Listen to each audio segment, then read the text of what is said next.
I grew up in a place where, um, you know, it was the Netherlands Indies at the time, but the Dutch are not very good colonizers.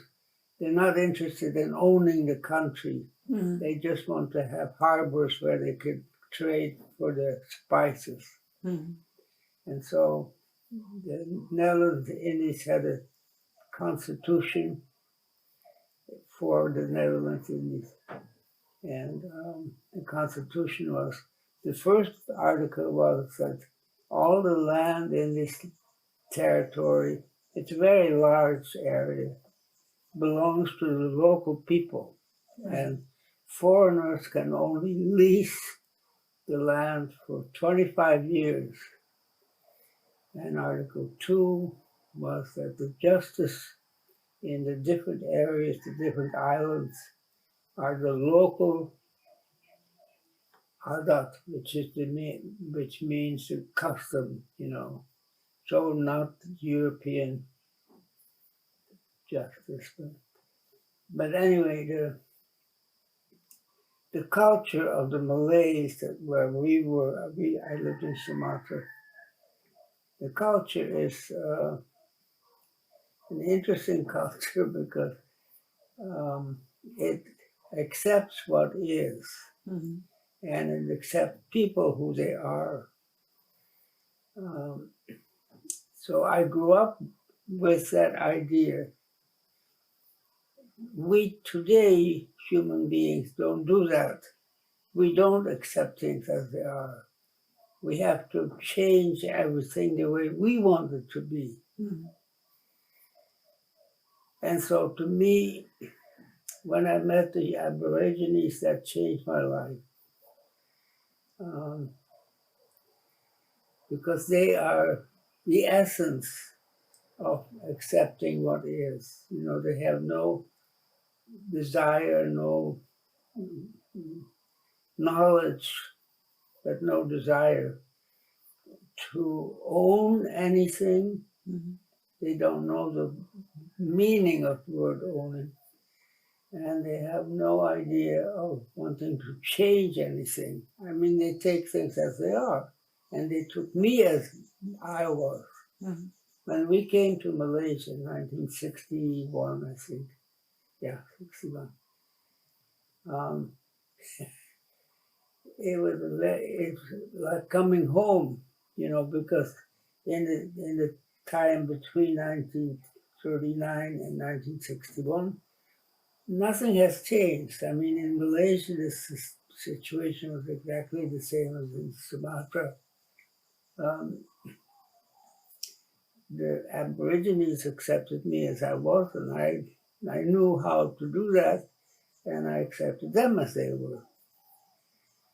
And I learned an awful lot from them. Mostly I learned that it's a completely sustainable society. Mm-hmm. I found out later, for instance, to give you an example, I think all human beings had that same idea that, you accept what is. I found out that in 1776, when Captain Cook discovered, quote unquote, these islands, and he was lucky because he came at a time when he was received friendly. He had another captain with him. I think it was Captain Vancouver. There were 3 boats. And Captain Vancouver wrote a journal for all of this 2-year trip around the world. And he writes ecstatically about the Hawaiian people, how beautiful they were and how tall they were and how strong they were and how healthy they were, and about the women and about how clever the men were with their canoes. It was just a wonderful, pages and pages. And then I found out that in the 1960s, I think, the Bishop Museum did a study on how many people there were in 1776. And they came to the figure of about between 800,000 and 1,000,000 people in the Hawaiian Islands, all the islands. There were no cities, and so that was easily spread over available land, which means that on this island where Captain Cook landed, probably there were like 400,000 people living a completely sustainable life. And they were healthy and beautiful and strong and all of that, but completely sustainable. Today, we have 197,000 people living on this island, and we import 95% of what we use. That's completely unsustainable. Yes. And that goes for the whole world. Our whole civilization is unsustainable. I get audio books now, and over the last 2 years, the woman who sorts out the books for me has learned my taste. And so she sends me things that interest me. And so I found out that in everything we do, we humans today, everything we do is destructive. We destroy the planet with everything. I mean, it's really amazing. There's a book by Al Gore, Yes. and it's called The Future. Future. Have you read that? No, I've seen the movie An Inconvenient Truth. Yeah, it's an amazing book. I heard it twice, but it's pages and pages and pages. All the chapters, except the last one, are about all the things we do and how clever we are and all the science and all the things we discover about the universe and about this and about that. And it's all very clever, but absolutely everything we do has negative consequences because our whole sciences are based on finding out how things work and all that stuff, all left brain stuff. Everything we do has consequences that are bad, that are destructive to nature, because we have, at some point, I think it is 7,000 years ago, I'm guessing, but we have decided that we are not part of nature, that we are a part. The Bible says, this earth was created for us. And so we are the boss. We don't have to accept things as they are because we have to make things the way we want it to be. So there are 7,000 different ways that we want it to be. And when you make something, when you do something, then there are consequences, but we never think about consequences. And so my feeling is, and it's getting stronger all the time, that we are destroying this planet, and the planet is talking back to us with climate change. But climate change is not the only thing that's happening, because we're also destroying the variety of species that make an ecology. An ecology is the balance of all the different life forms on a planet. And it's a relationship between the planet and the life forms. And what we are doing, we're destroying very fast a lot of species. And that makes everything unstable. our economy is very unstable because the rich get richer, very much richer, and the poor stays the same and get poorer. And this is true all over the world, but particularly in this country. And so I feel, and I have felt this for a long time, that there will be a time, and I think it's much closer than the end of this century, that everything in the world is going to collapse. The economy is going to collapse.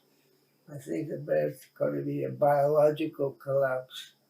I think there's going to be everything is going to fall apart at the same time. No, sort of following each other.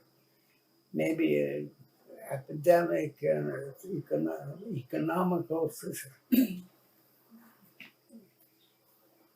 But after that, and the earth gets warmer and the storms get worse, and the ocean is going to rise. It's already rising, actually. People on this island have noticed that the high tide is about 10 inches higher than it used to be. Mm-hmm. So my feeling is that we human beings today are doomed to. A lot of us will die. I think the Earth will survive because the Earth, the whole ecology, the planet, is very strong, and it's going to get warmer and more stormy and all kinds of things, but it'll recover.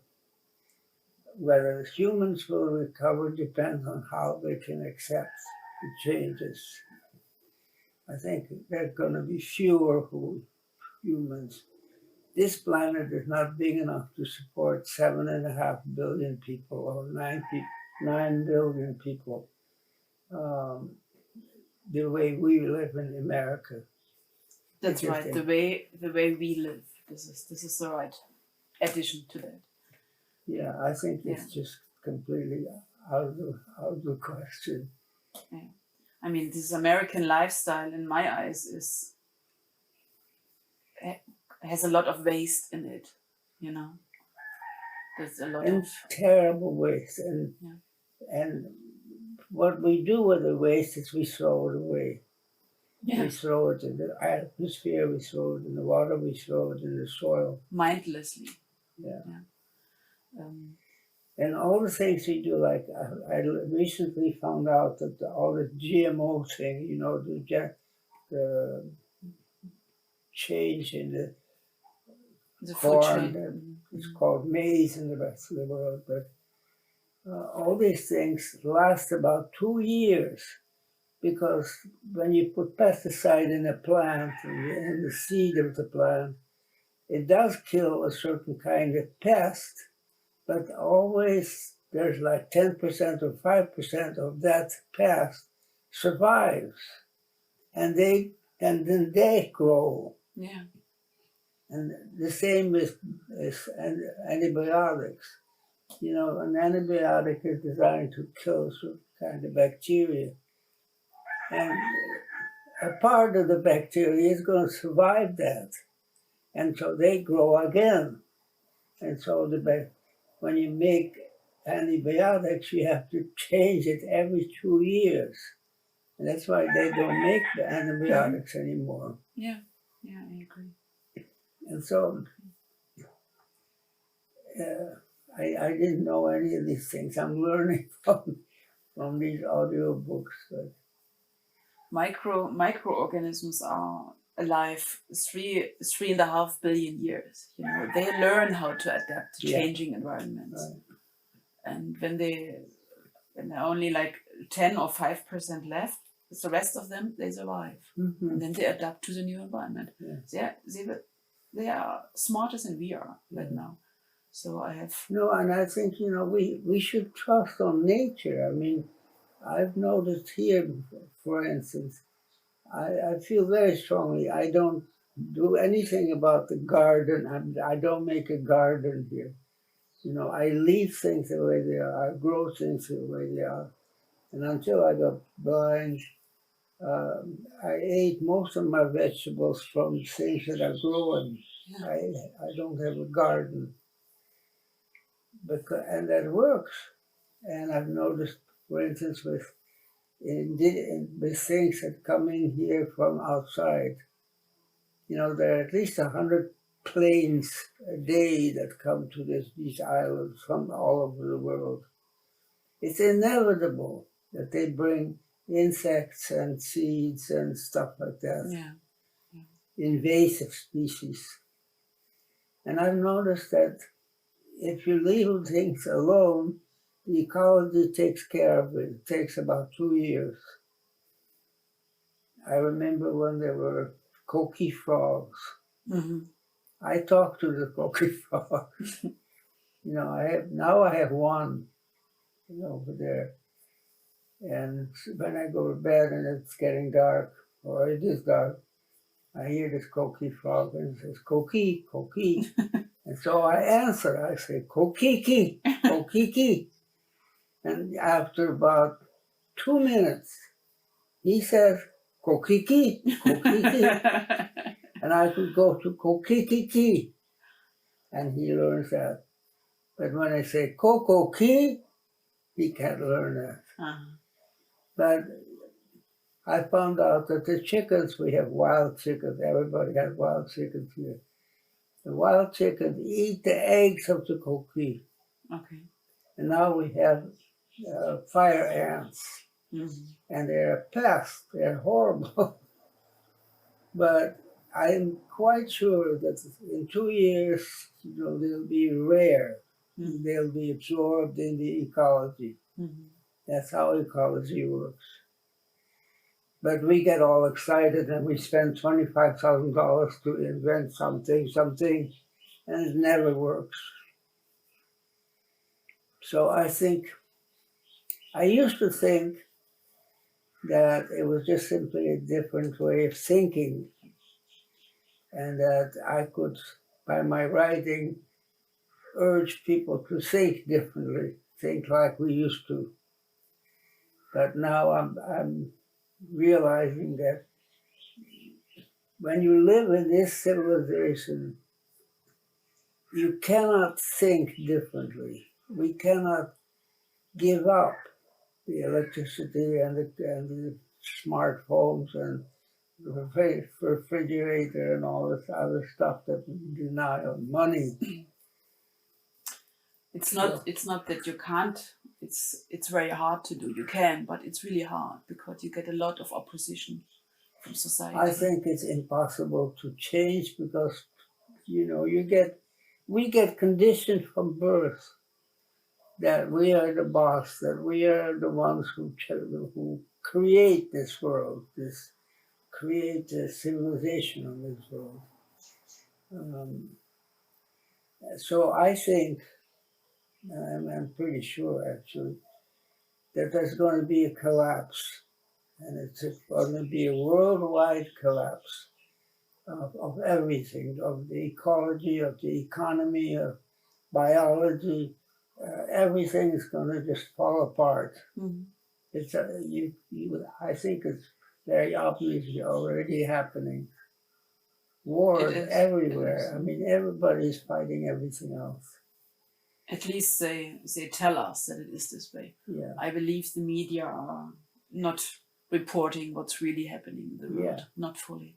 There's much good happening around. And I think after that happens, then we will see how, I think the people who survive will evolve into a different kind of human again. Mm-hmm.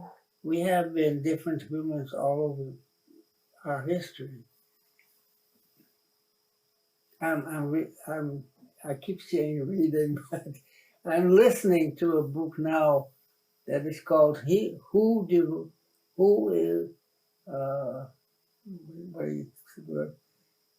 who discovered America. And it's an interesting man who realizes that 1492 is completely meaningless, that there have been people from other parts of the world visiting here long before that. Mhm. Not only thousands of years, but hundreds of thousands of years. He thinks it's the Chinese.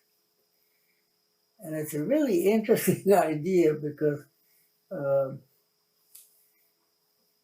one of the things that I'm finding out from these books that I read, read, listen I to, know. that there's an awful lot of research going on in the in our genes Mhm. and in our brains, things that I'm learning about. And the genes, they have gone so far with the new microscopes, super microscopes. They've gone so far that they can actually date when a certain kind of element of this DNA, which is a very long string of things, when it started. And so they have done research on when people came to a certain area because of the descendants. And so they found out, for instance, that in the United States and in South America, there are a lot of people with Asian species of DNA. Okay. It's interesting because I have a friend who lives in North Carolina, and she had her DNA Read? Decoded? Yeah. And she found out that she had 10% Asian, and she never understood where that came from. Yeah. So now I know it came from the Chinese, and he doesn't mean Chinese, but he means the Mongolia, China, Korea, Japan, those kind of people. He thinks they have made the first boats that could go long distances, not only by the streams in the ocean, but by wind. They discovered and they made boats with wind, with sails. A very interesting thought.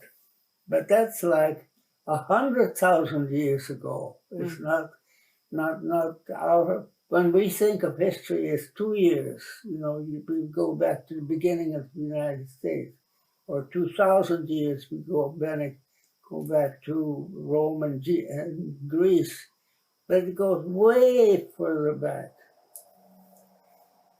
So all that's very interesting. But the last book I wrote is a very strange experience. I have been writing all my life, but publishing late. But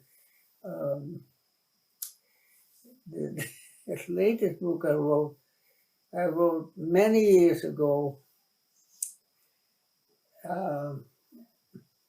about the collapse, basically. It starts when the collapse is already almost over, but it's a book. It's called Rain of Ashes. And when it was finished, I thought, well, maybe I should publish this, so I did. But I knew there was a sequel, but I didn't know what the sequel was. 6 years later, I got the sequel. I mean, it actually came to me. And this is not unusual because I've heard about other writers that, you start with one person, and once you have that person in your mind, and you know what his background and what he or she is and what she wants and does, and then the book sort of writes itself. But when I got the sequel, it was completely different than what I thought it would be. Mhm. It's about different people, Mhm. but it's a sequel. And so I have 3 pieces in this book that are like 6 years apart. And it comes together in the epilogue. And the last sentence of the epilogue, I think, is the sort of the bang of the book. But anyway, I feel now obsessed with having that book out, but I have to get some feedback from people. I'd like to have tell me, is this publishable, or is this timely, is it good? And then I could think about publishing it. And it's called Earth Renews. Mhm. It's the last thing that I've written. It's on your homepage.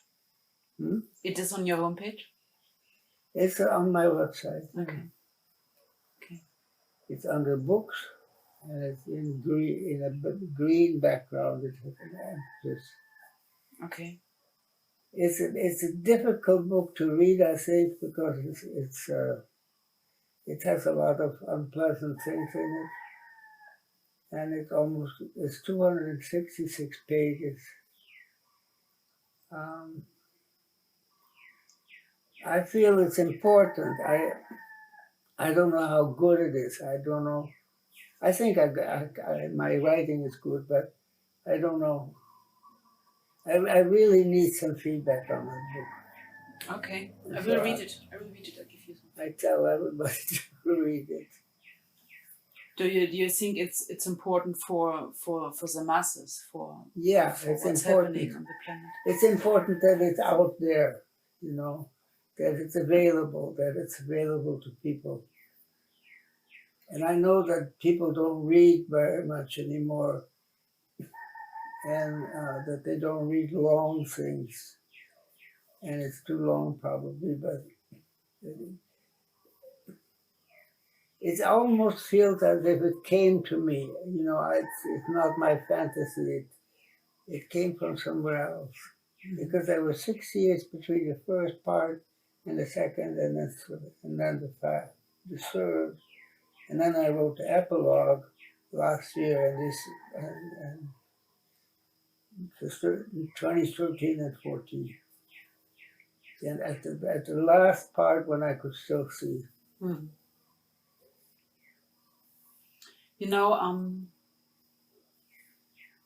My impression is when I look at the world and what is happening there, Mhm. that there are many, many people already who see what you see and who understand what you have discovered, and they're taking action.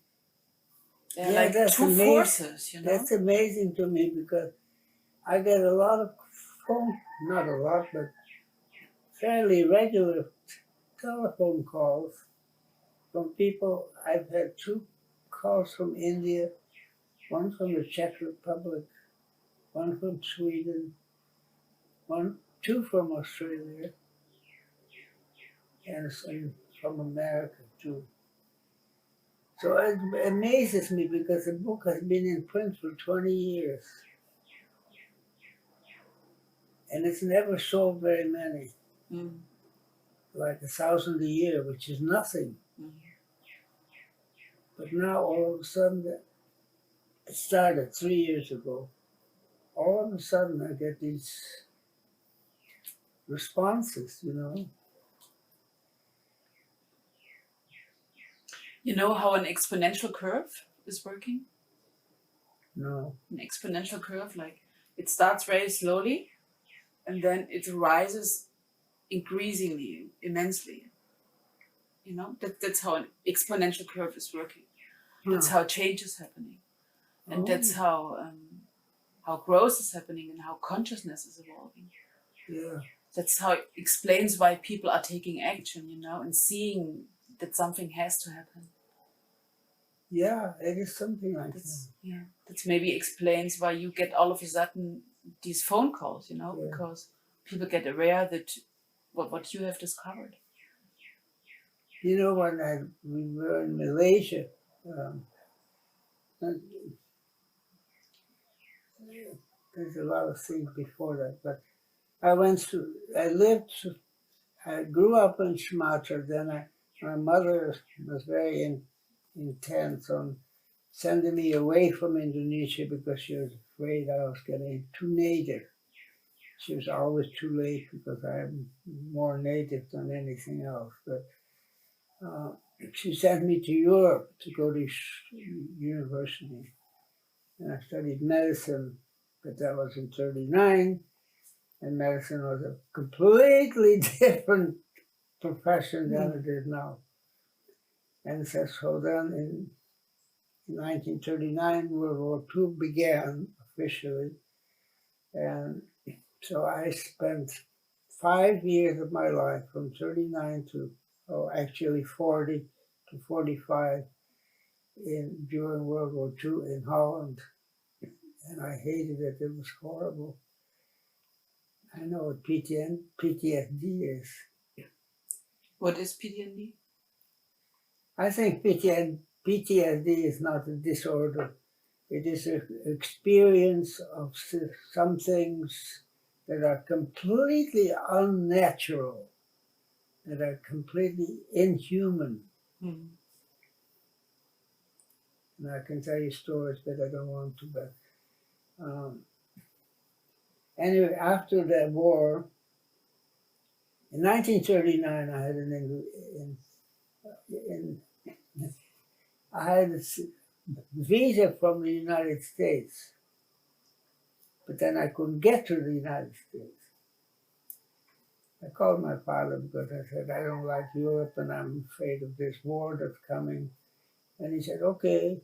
And I said, I want to go to America. And he said, okay, I'll pay you the same amount of money in America if you make the arrangements.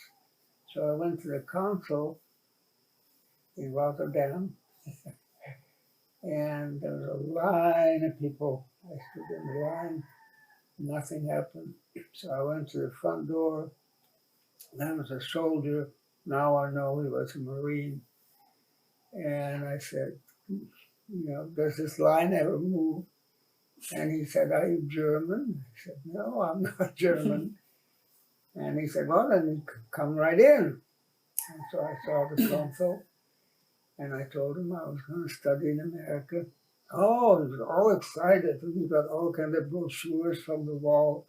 And he talked to me about this university and our university and how to fill out the forms and what was important.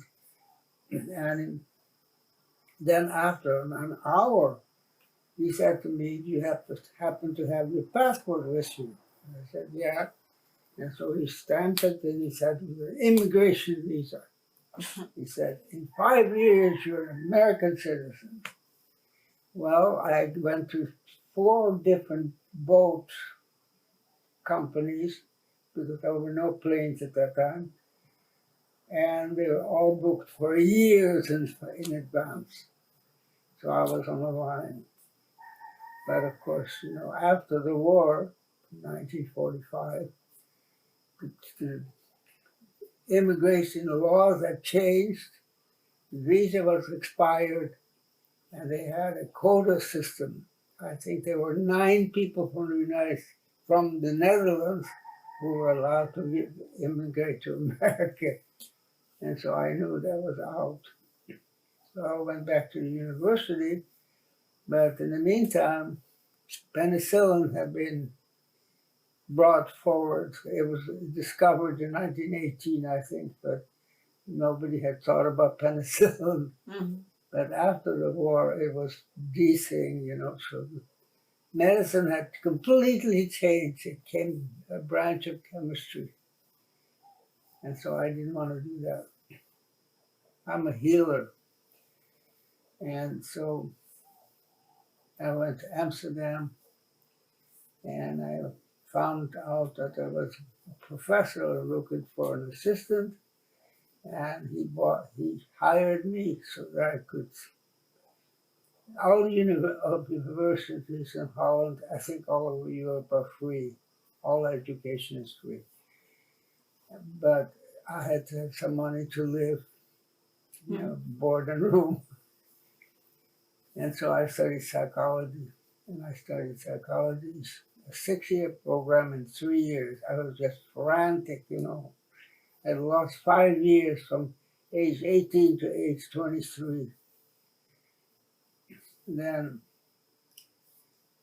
after 3 years, I got an invitation to come to England, and I went to the London School of Economics. I was a special man, psychologist, and I studied with him.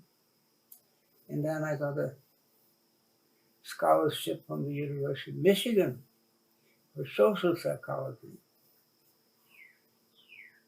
And coming to America was a very strange, shocking kind of experience. But I didn't know anything about America, absolutely nothing. And so when I arrived, the Netherlands government had allowed me $25 to take with me. They didn't want to give foreign currency. But I could buy a bus ticket in Holland from Amsterdam to Ann Arbor. I mean, from New York to Michigan. And so, but I had to stay one night in New York. And of course, I didn't want to spend my $25. So a friend of a friend of a friend of a friend, that kind of thing. I found somebody who I could stay with for the night. And he was a young man, and he lived in a house that had the windows up there, and you could see the sidewalk on the street, basement apartment. Okay. Very nice man, young man, same age as I was 27. And so the next day, the bus went at 2 o'clock, so I had the morning free, and I had an invitation from a cousin of a cousin. I had known them because they lived in Holland, but they'd gone to America before the war. And so I came there, and she said, now that you're in America, let me tell you a few things. Stay away from Jews. I said, what? I thought you were Jews. She said, no, we changed our name. And I realized that they had changed our name. Very Anglo-Saxon name. And she said, the other thing is even more important. Stay away from any bad Negroes, she said. And I said, well, I stayed with a man who was a Negro last night. Oh, she said, when does your bus go? You better go now. And so as soon as I came into America, that was the first thing I heard. And then on the bus, the bus stops in the middle of the night, is somewhere in between New York and Ann Arbor. And I look at the menu and it says hot dogs. And I think, hot dogs? Do they eat dogs in America? Hamburger? Hamburg is a German town. Huh? What is this? And I spoke British English because I had gone to school in London for a year. And everybody laughed or they couldn't understand me. So I had to learn American English very quickly. When I came to Ann Arbor the first day, my professor, my advisor, put me down in a chair and he said, I have to tell you what democracy is. And I was thinking he was going to talk about the program, about psychology. No, he said, I have to explain what democracy is. Democracy is a two-party system. And I looked at him and he said, you don't have democracy, you have a queen. Like something filthy, And I could, and he said, he repeated, he said, a two-party system. I said, well, if you have a two-party system, there is really no choice. It's either one whole bunch of things, or it's another bunch of things. And you might have an idea that in between, oh no, it's either one or the other. Well, today we can see what that has done. And then I met a man, or I met a girl actually. I met a girl, and I met the family. The man was a dentist, and he lived in another town. And he was driving a Cadillac, and I had never seen a Cadillac. I knew what it was, and I was very impressed. He had two beautiful daughters. One went to university. And then I found out that he had gone in an accident and that the car was damaged, and he and the youngest girl had been seriously injured. Mm. And it had taken 2 ambulances, because you can't have a man and a woman in the same ambulance, to 3 hospitals before they would admit them because they were black. I couldn't understand that. I still cannot understand that. 1950 in Ann Arbor, Michigan. 3 hospitals. And then there was one story after another. I can tell you a whole bunch of stories. But that is a shocking idea to me, because I grew up in a country where there were people from all colors and all religions and all kind of people. I didn't see the difference. You are saying that the cultural, the development of the culture has gotten really bad from what you learned as a child? It has gotten bad first? I couldn't understand America. I couldn't understand this racial thing, you know. Mm. It's still here. It's 2015. And people are still more racial, or just as racial as they ever were. There's the man in the government, I heard today, who was the head of the Ku Klux Klan. Mm. And they allow him to be in the government. I'm quite sure that this whole thing about the last 6 years is because the Southern people cannot accept a black president. And I can understand that. It just, you know, it's one of those ideas, one of those. I am very interested in cultures, but it's part of the culture of America that white supremacists are still very alive. Mm.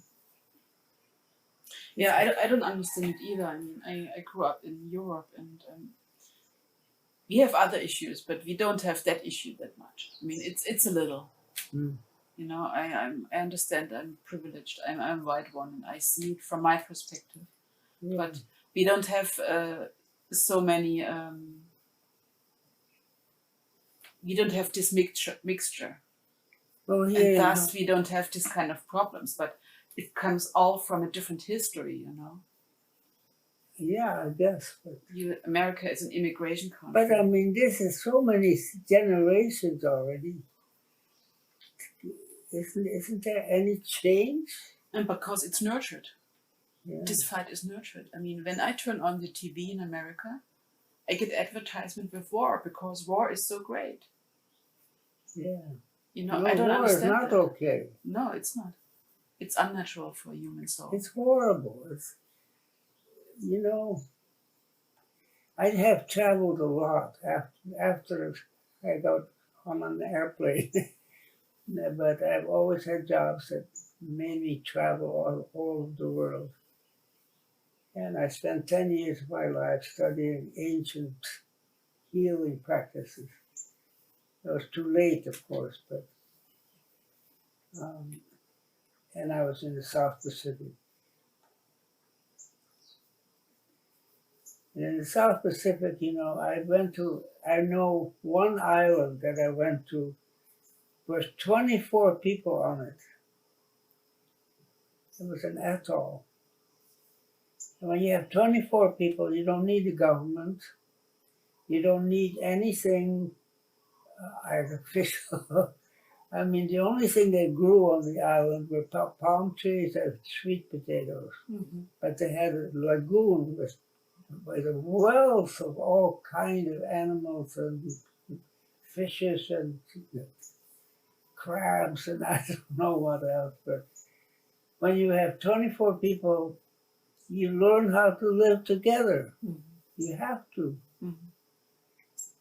And the same with the Aborigines. There was no question about any kind of difference. You know, you accept things as they are.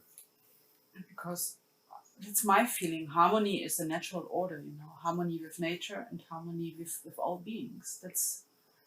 And war is unnatural for me. Yeah. Disagreement. On one of my audiobooks, it said that yes, we gave the slaves citizenships, but we just dropped them. We didn't prepare them to what it means to be a citizen. You know, you just drop them. You do the same as people coming from jail. Mm-hmm. No, over the years, you know, I've kind of simplified my thinking, and I think what we have in common originally is caring and sharing. Human beings have had this from the beginning, I think. Caring and sharing. It's a biological thing, it's not something in our minds. Because humans are unusual in that it takes 13, 14, 15 years before your children can reproduce. Mm-hmm. And so we have to take care of the children. We have to protect the children. So I call it caring and sharing, sharing and caring. And then I recently got across a book from this Theroux, this Paul Theroux, yeah, Theroux. He's a travel writer. And the last book he wrote is My Last Safari in Africa. And he travels from Cape Town north. He plans to go to this ex-Portuguese country. And the people that I call the San, the Bushmen of the Kalahari Desert, are one of the primitive people, the first people, as I call them. And the first people have the same caring and sharing. Anyway, he comes across, and they're no longer in South Africa, they're now in Botswana. And in Botswana, they want the diamonds of the Kalahari Desert, so they're very angry at the San people. They're different tribes of people, but they're all San. And so the San, by the way, have a very strong Asian DNA. Yeah, DNA. And so Theroux is in a country I can't remember, but it was a horrible country where they had revolutions and all kind of stuff. And he's in a place that's kind of deserty, and there's a young girl over there who is a San. They have moved, north. And he stands there, and he's a European. He has a back on. I think he's sitting on something. And the girl has a stick, and she kind of swirls around the sand until it's soft. And then she digs down and digs up a root that she cleans off and begins to eat. And she eats it up to a certain point, and then she offers it to him. And she knows perfectly well that he's white that he has a backpack, that he is rich. But it's so much part of her Beingness. being, Mm. sharing. Mm. It really touched me. I mean, this is 21st century. And the girl is completely by herself. There are no other son around. But that sharing is so deep in us. Sharing and caring. I read some of your articles. I read some of your articles, and what really touched me were these stories where you lived with the Aborigines in Malaysia, and they shared about their reality, the shadow reality and the real reality. Yeah. That really touched me because it's so much part of my life, and how to bring these two together or see the opposites, these contrasts of these two. It really touched me that that it was brought into words. When I've written stories all my life. I mean, even when I was still in school. But when we left Malaysia, I was just heartbroken. I was so. I can't tell you. These Aborigines really changed my life, because it was something that I had experienced in my youth, but then the whole war and all that stuff and all the Western things came in between, and working hard on some science and another science and another science. And I have a very high IQ, and so I can learn all these things. But when we left Malaysia, I had an offer for a professorship in Hawaii. And I was just sick. But I promised myself that I wouldn't publicly publish or do anything with the stories I had about the Aborigines, because I had a feeling that I wanted to protect them, protect that kind of culture.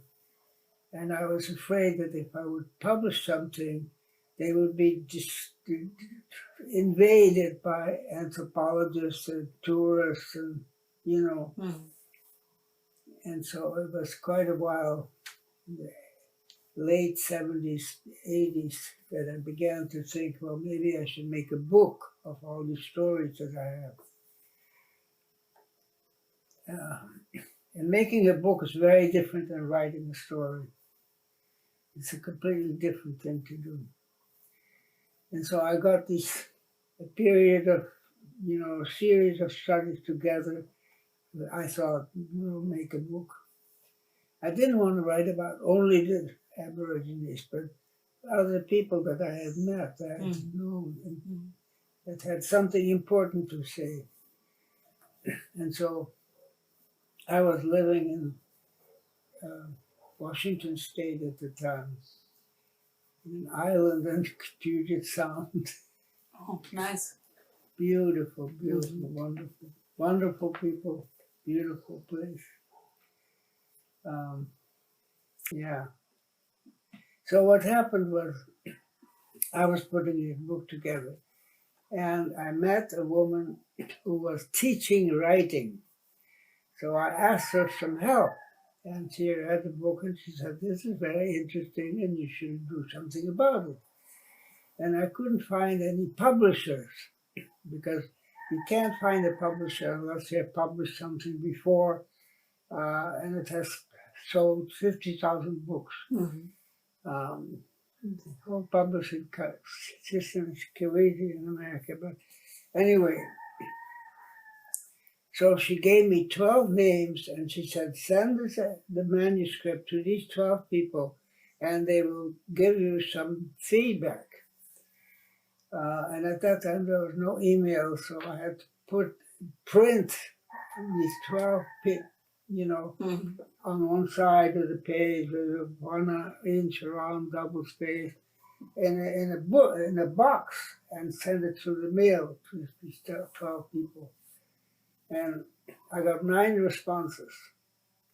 And I think it was the 5th response, fifth response, that said, "Oh, I like this book, but take out chapter 9 or chapter 10, whatever, I forget what it was." The next day, I got another letter and it said, "I love chapter 9. Throw the rest of it away and write it around chapter 9. So I realized I had to do this myself. Mhm. I couldn't rely on other people's advice. So that meant I couldn't find a publisher. I had to find a printer. So I went to the library in Langley, lovely place. They were very, very nice. They looked up all kinds of things for me. And so he said, so I looked for a printer and I found the printer was not too far away. And he said, "Come over and we have all new equipment." So I came over and he showed me this plant, very impressive, all new machines. And I didn't know it took so many machines. But the way they make a book is they have a piece of paper that's 12 feet wide and it's on a huge roll. And the pages of the book are like, this is page 1, this is page 2, this is page 3, and page 4 is over here. And it prints a big square of paper, and then it's folded and folded and folded and folded and folded, and then they cut the edges off and you have the book. I understand. But he said, you don't have to worry about that because the computer does that. All you have to do is format the pages, everything, every line, every the numbers on the page, where do you want them, how do you want them, what font you want to use, everything. So I did that, and he made the cover, and I brought it to him, and then a little while later he called me up and he said, "Well, we printed one book for you to look at." And I looked at it and I didn't like the color on the front page, on the outside page.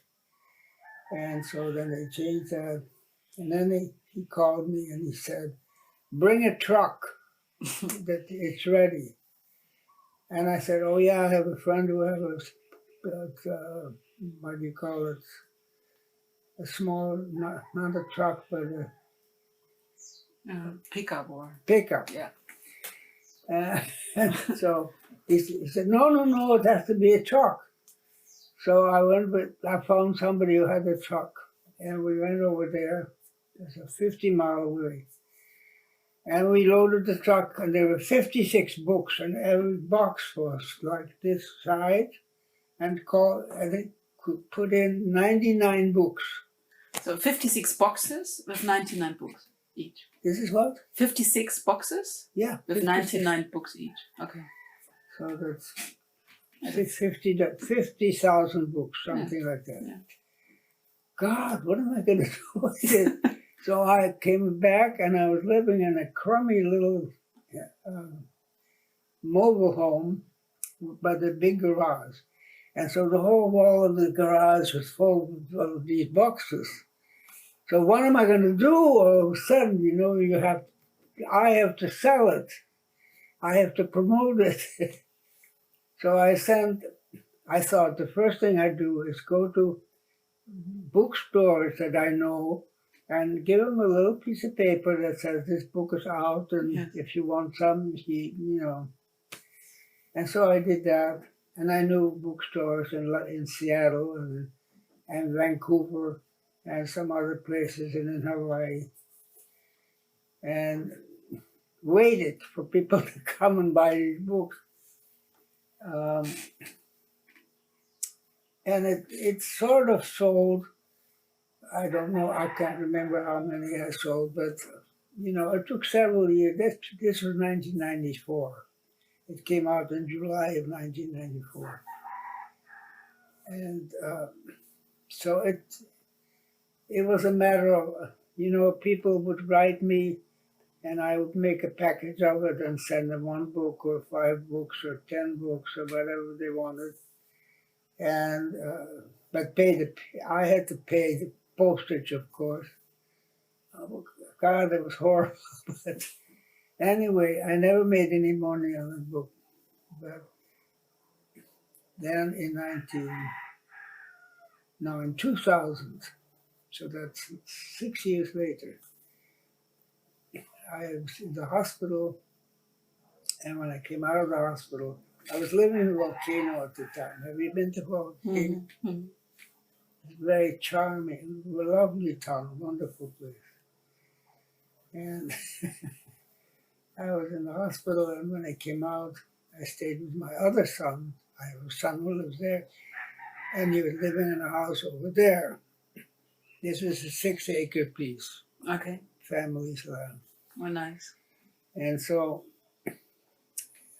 he said, "Oh, I have I have some mail for you." And he brought me this box. And in the box were 2 books by Tom Hartman. I had no idea who Tom Hartman was, but he was a famous writer. There were 2 books of him, and he said he had a letter that said, "I've come across your book, and I want to do everything I can to promote it." Well, that was nice.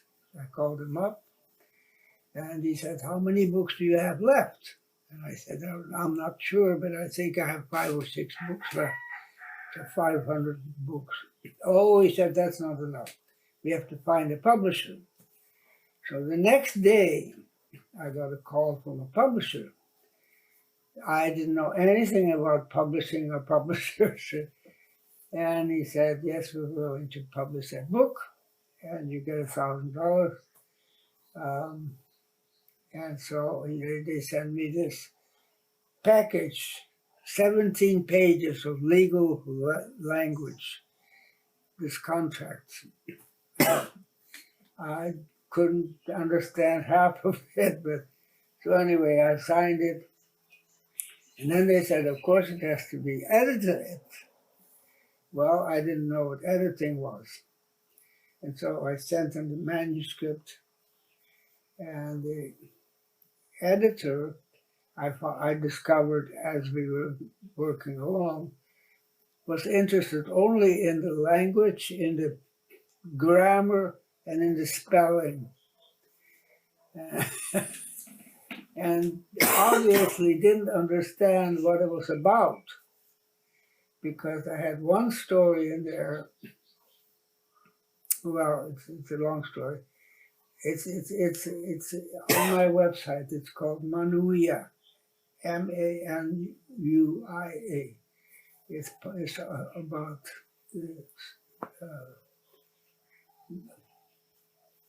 well, and anyway, that's not important. But anyway, so it's about there's a person in there in Samoa.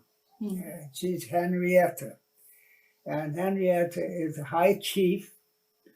They have chiefs in Samoa. And she's married to the high chief. But of course, in American Samoa, that doesn't count. And she's also chief of nurses. And I got to know her, and we became friends. In the other Samoa, there's a free Samoa, and there's an American Samoa. In the other Samoa, the high chief is the king, is the ruler of the country, and his wife, who's also a high chief, is like the queen. So knowing Henrietta was an honor to me. It was an important element of the story.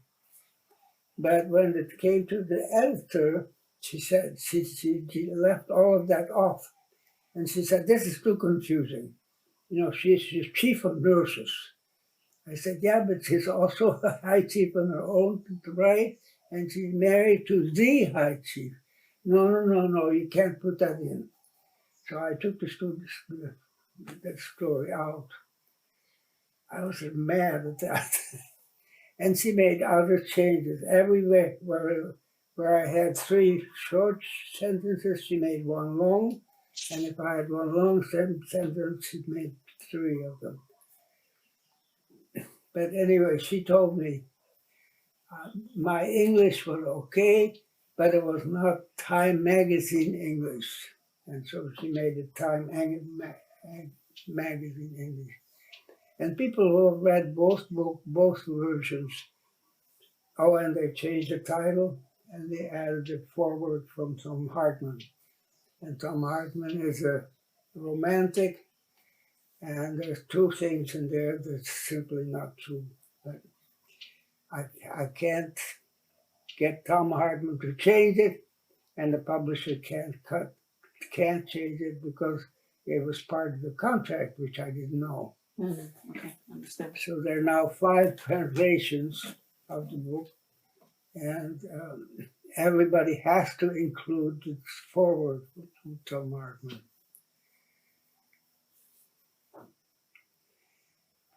And I have to tell you one more strange story, and then I'm going to stop. About 2 months ago, 3 months ago, I had a call from somebody, and he said, my name is Mars. And I said, what is the last letter of that word? A Z, M-A-R-Z. And so he said, I'm coming to see you tomorrow at 10 o'clock. I said, okay, I'm going to be here. And he came at 10 o'clock. Awfully nice man. Mars is an Iranian name. And he says his family was Iranian, but with the revolution they went to Italy and then to the United States. Mm.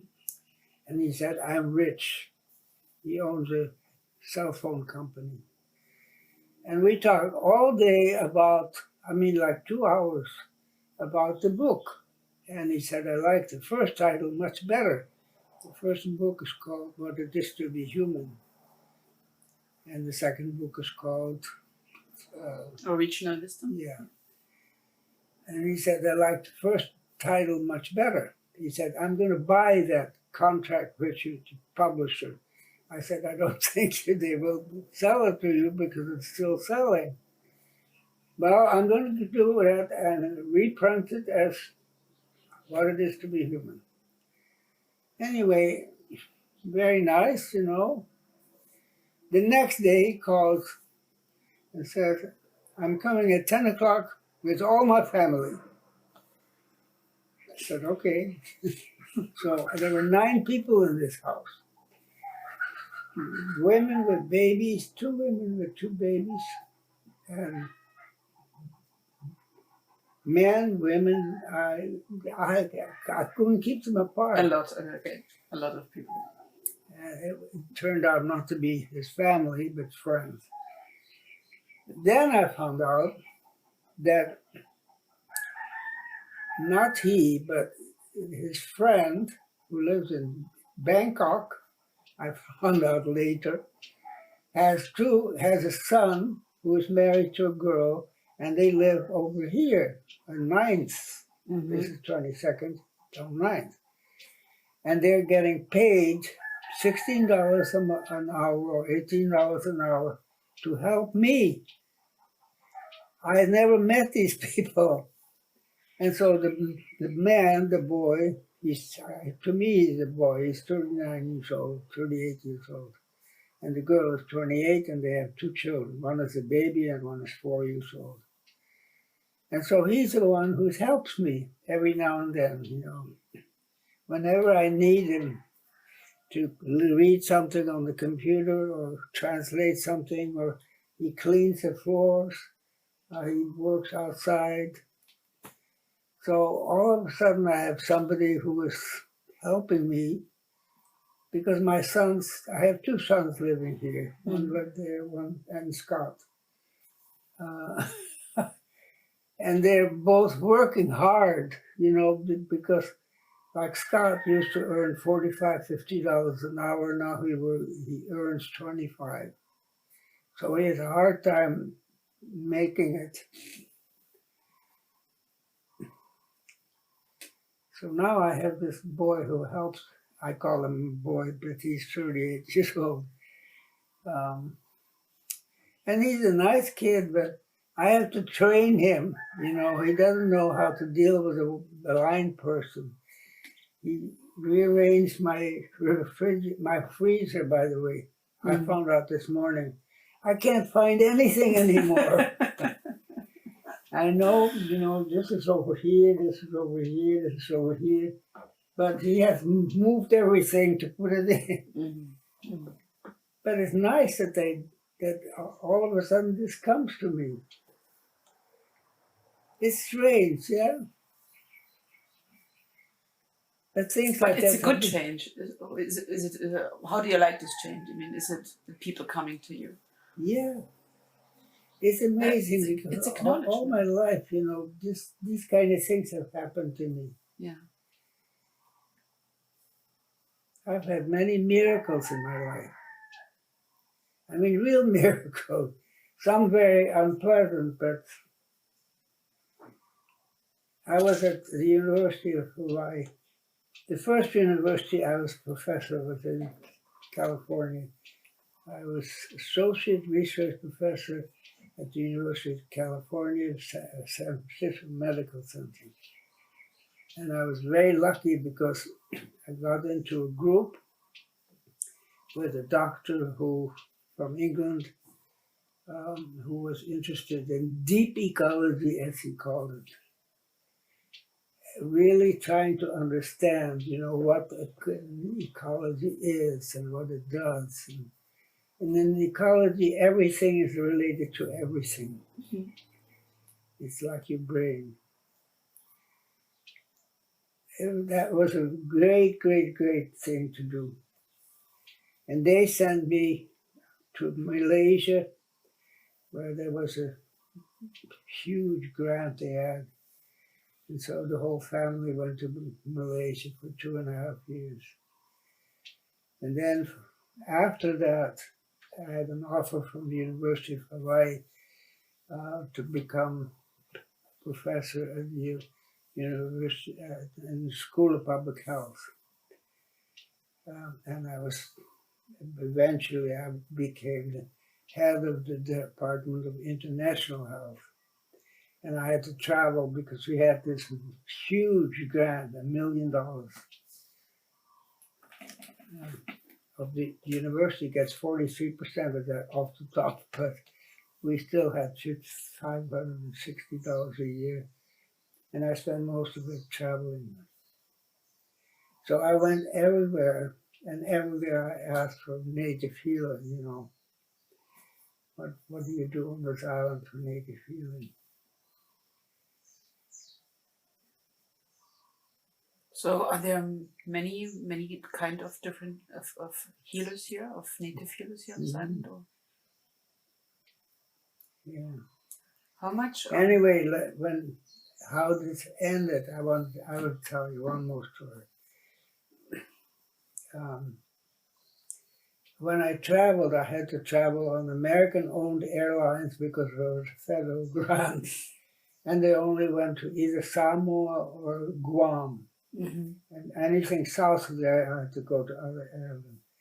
So Guam and Samoa were places, Pangapangu, the American Samoa. They're places where I had to overnight many times, would make a day, wait a day to make 2 days. And so I went to Guam many times. And I knew somebody in Guam. She was a woman who was studying medicine when I was studying psychology in Ann Arbor. I didn't know her well, but she was a friend. And she lived in Guam. She was head of maternal and child health. And her husband is a judge. And so every time I came to Guam, I stayed in a hotel because I was getting paid for it.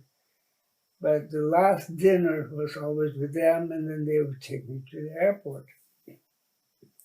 And the plane always left, the American plane, always left at 1 o'clock in the morning or midnight or something like that. Mm-hmm. And so one day I was there, it was 1977, I guess, 78. I had dinner with them, and then the judge went into his room. And so she and I were sitting there having time between after dinner and 12 o'clock.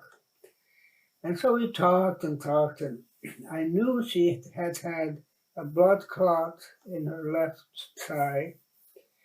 And she showed me a whole stack of x-rays that had been made, but that showed blood clot, embolism. It was very obvious. I mean, it changed a little bit, but it kept being there. And so she had made an arrangement with a hospital in the United States that they were going to do surgery and take it out. And so I said, on the spur of the moment, I don't know why I said it, but I said, would you like me to do a healing? And she, sure, go ahead, whatever. And so she lit on the carpet, and I don't touch people, but I go like that. I can feel, this hand is very sensitive, I can feel where there's something going on. And it was very obvious that there was something going on here. And so what I do is, I have a feeling that some energy comes through my hand and I can kind of focus it on what I feel. And what I think, what I say in my mind is become as normal as you can be. I know that you can't, you can talk to your, I hadn't found out you can talk to your body. Yes. Okay. And so I did that for 40 minutes or so. Nobody said anything. I didn't say anything. She didn't say anything. And eventually they took me to the plane. I got to Honolulu at 8 o'clock in the morning, went to work, didn't go home. At 2:30 in the afternoon, she calls me up and said, I'm here in Honolulu, on the way to my hospital in America with my x-ray stack, because I had a phone call after we took you to the plane, and they said to come as soon as possible. And so she went on Japan Airlines, which went during the day. But you don't have time to come here, and I don't have time to see you, so goodbye. And I said, well, bon voyage, and go ahead. I didn't think about anything after that. 2.5 weeks later, my dean, public health, calls me up and says, can you come down? And I thought we were going to have lunch. We were friends together. But he put me on the chair on the other side of his desk, and he asked me all kinds of questions about my mother and my father and what they did, what they have been and done, and my training. And I kept saying, you know all this. I mean, we had lunch many times. Yes. What is this about? So finally he says to me, do you know a Dr. So-and-so? I said, yeah, of course. I saw her a couple of weeks ago. Do you know that she went to the mainland? I said, yeah. Do you know that she had an embolism? I said, of course I did. Of course I do know that. That's why she went to the mainland. He said, when she came to the hospital, she gave the whole stack of x-rays. But of course, the hospital had to do their own x-ray. And their x-ray showed nothing. And so they did a blood test, and the blood test showed that she had never had an embolism. Something all of a sudden dawned on me. They must have asked her questions. At that moment, the door swings open, and I see all the secretaries in the outer room. And the dean of the medical school walks in. And I knew the dean of the medical school, and he didn't like the School of Public Health because he thought public health should be part of medicine, which it isn't. And so I had a course at that time. I have to go back a little bit. I had been teaching a course called Social and Cultural Aspects of Health and Illness. And it was a very popular course, and I had a lot of students. Sometimes I had to teach twice, two of them. And about half of the students were usually medical students. And so he came in to being at the medical school, red in the face, you, charlatan, bad words. And he said, I'm going to see to it that no student ever will take any course from you. I'm going to sue you for practicing medicine without a license. I hadn't been to, I looked at him and I knew I couldn't talk to him. So I walked out of the room. I'm not very good at confrontations, like the Aborigines. So the next day, I went home and I was really, what should I do? I don't think he was going to sue me because that would be stupid. But I really disliked the idea that medical students couldn't take my course because I had heard from one doctor, and he said, I took your course 10 years ago, and it's the only course that made it possible for me to be family doctor in Harlem, which is in New York. It's a Negro, It's a black area of New York. And so I knew that it was valuable to medical students. So the next day I went down to the dean, my dean, and I said, it seems to me I have to quit. And he thought for a minute. He said, the only thing I could suggest to you is that you wait a year and get at least early retirement. After 15 years, I think, or 16 years, you can get early retirement. So I did that, and it was the worst year of my life because it coincided with the end of my divorce. And so, but all my colleagues, all the other professors, kind of avoided me, they didn't know what to think, what to do, what to say. Nobody asked me any questions. Everybody was kind of, How old were you when that happened? Huh? How old were you when that happened? How much? How old were you? What age was it? In 79, I was 55. Okay. And so when I left, I had to leave Honolulu. I mean, my reputation was just, I was running a clinic at the time, and I had a radio program at the time. But there was this darkness around me, So I went to the mainland, and I shipped my car to the mainland.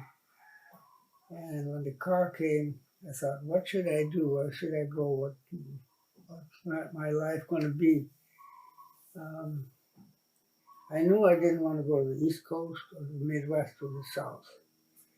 And so I had to go either to the Southwest or the Northwest.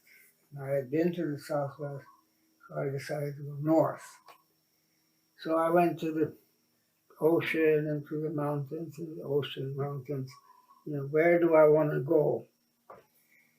Finally, I got to Seattle after about a month, more than a month. And in Seattle, I realized that my traveler checks had expired. Things were much cheaper than they are now.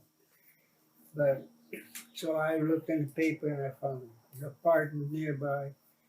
And I called this man and he said, "Don't go away, I'll be there right now in 5 minutes."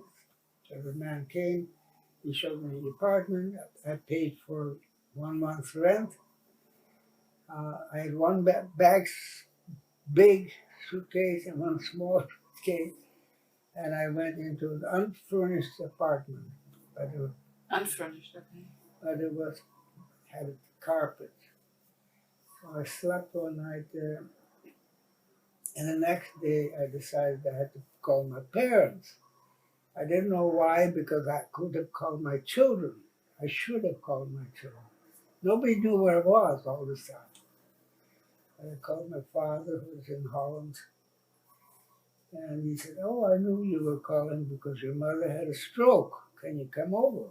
I said, "Yeah, I can come over. I have nothing to do." So I went to a travel agency, and they told me the easiest way to go is to drive to Vancouver, and there's a direct flight from Vancouver to Amsterdam. It's like 7 hours over the pole, and there's a motel where you can park, where you could stay one night, and then parking is free, and they'll take you to the airport and pick you up. So I said, okay. So I did that.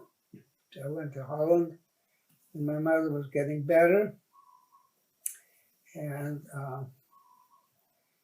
you know, everybody was shocked that I had given up my professorship. My mother was shocked, and so then I went back.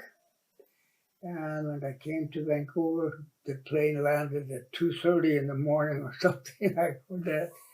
And so I just started driving. And the drive from Vancouver to Seattle, or to this island actually, was beautiful, beautiful, beautiful. It goes along the ocean. And, you know, when the sun just comes up early in the morning, it was August. Beautiful, beautiful place. So I knew that I wanted to go north of Seattle. I had no idea what I was going to do, but I was going to go north of Seattle. So I've been driving a couple of days until I came to a big sign over the freeway, you know, 5 lanes on the side, 5 lanes go over this way. Big sign, to the ferry. I said, "Oh, that's nice, go on the ferry." So I went on a ferry, 20-mile ride, and I got off on this island, Whidbey Island. Beautiful. I knew this is it. So I stopped at the first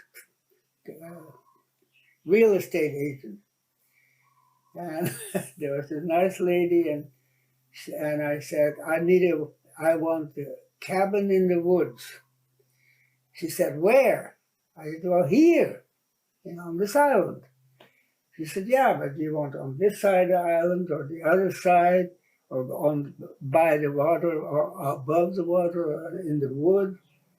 She said, "I suggest you spend a few days driving around and getting to know this part of the island and come back next Tuesday and I'll have 5 addresses for you." I said, "Okay." So I did that, and she gave me these 5 addresses, and I stopped at the first one, obviously not. The second one, I knew that was it. So I'm back to her, and I said, "This is it." She said, "Boy, are you lucky. This woman left today to go to Florida for the winter, and she reduced the price $10,000. I think it was $50,000 for the house and land. And you have to pay, you can pay her, you don't have to get a mortgage. So it's all very easy." And I think I had to pay $125 a month. it was just crazy, you know. So I moved in. I found out there was no water. And I thought, well, maybe people on the mainland live like that. I don't know. And I went to the nearest town, Langley, which is like 2 miles away.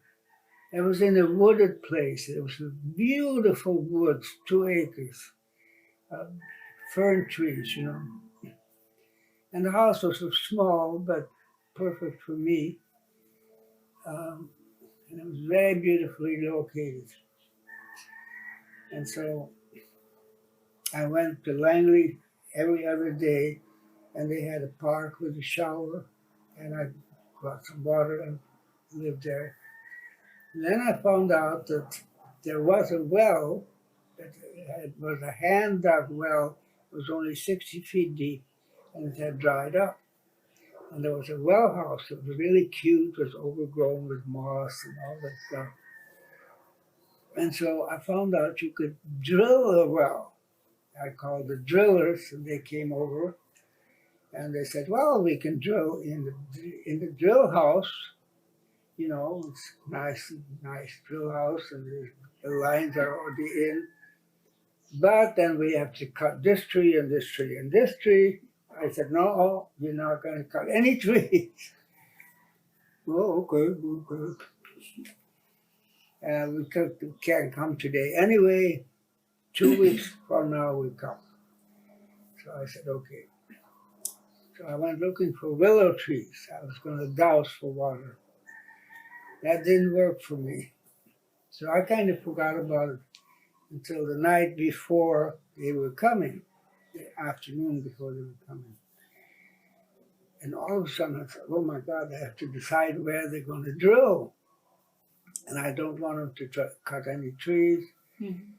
But by that time, I really knew this place. You know, I knew every tree, and I knew what it felt like. Beautiful place. The house was nothing. But anyway, all of a sudden I thought, oh yeah, I know, it's over here. So I went outside and I took a branch and put it in there. And I looked at it and I thought, no, it's not over here, it's over here. So I put the stick over there. And the next day, these two people come with 2 trucks. And I showed him this stick. And he wanted to take it out. And I said, no, leave it in. That's exactly where you cut, where you make the hole. Mm-hmm. And so he said, okay. So I went inside. And I told him, you can only go 148 feet because that's all the money I have. They told me how much it was, so much per foot. And then on the top, there's a whole bunch of things they have to do for the law, and they have to make the line to the house. So, but the feet was so much a feet. Mm-hmm. So I had figured out, you know, I had $4,000. And so they said, do you know how deep your neighbor is? The neighbor was 2.5 miles away. 368 feet. This one is 270 feet. I said, yeah, but that's all the money I have. Okay. Oh. An hour later, he comes through the door and he says to me, what are you, some kind of hex or something? We found water at 147 feet, and it's enough for 2 houses. It's where 2 aquifers cross. So I had water.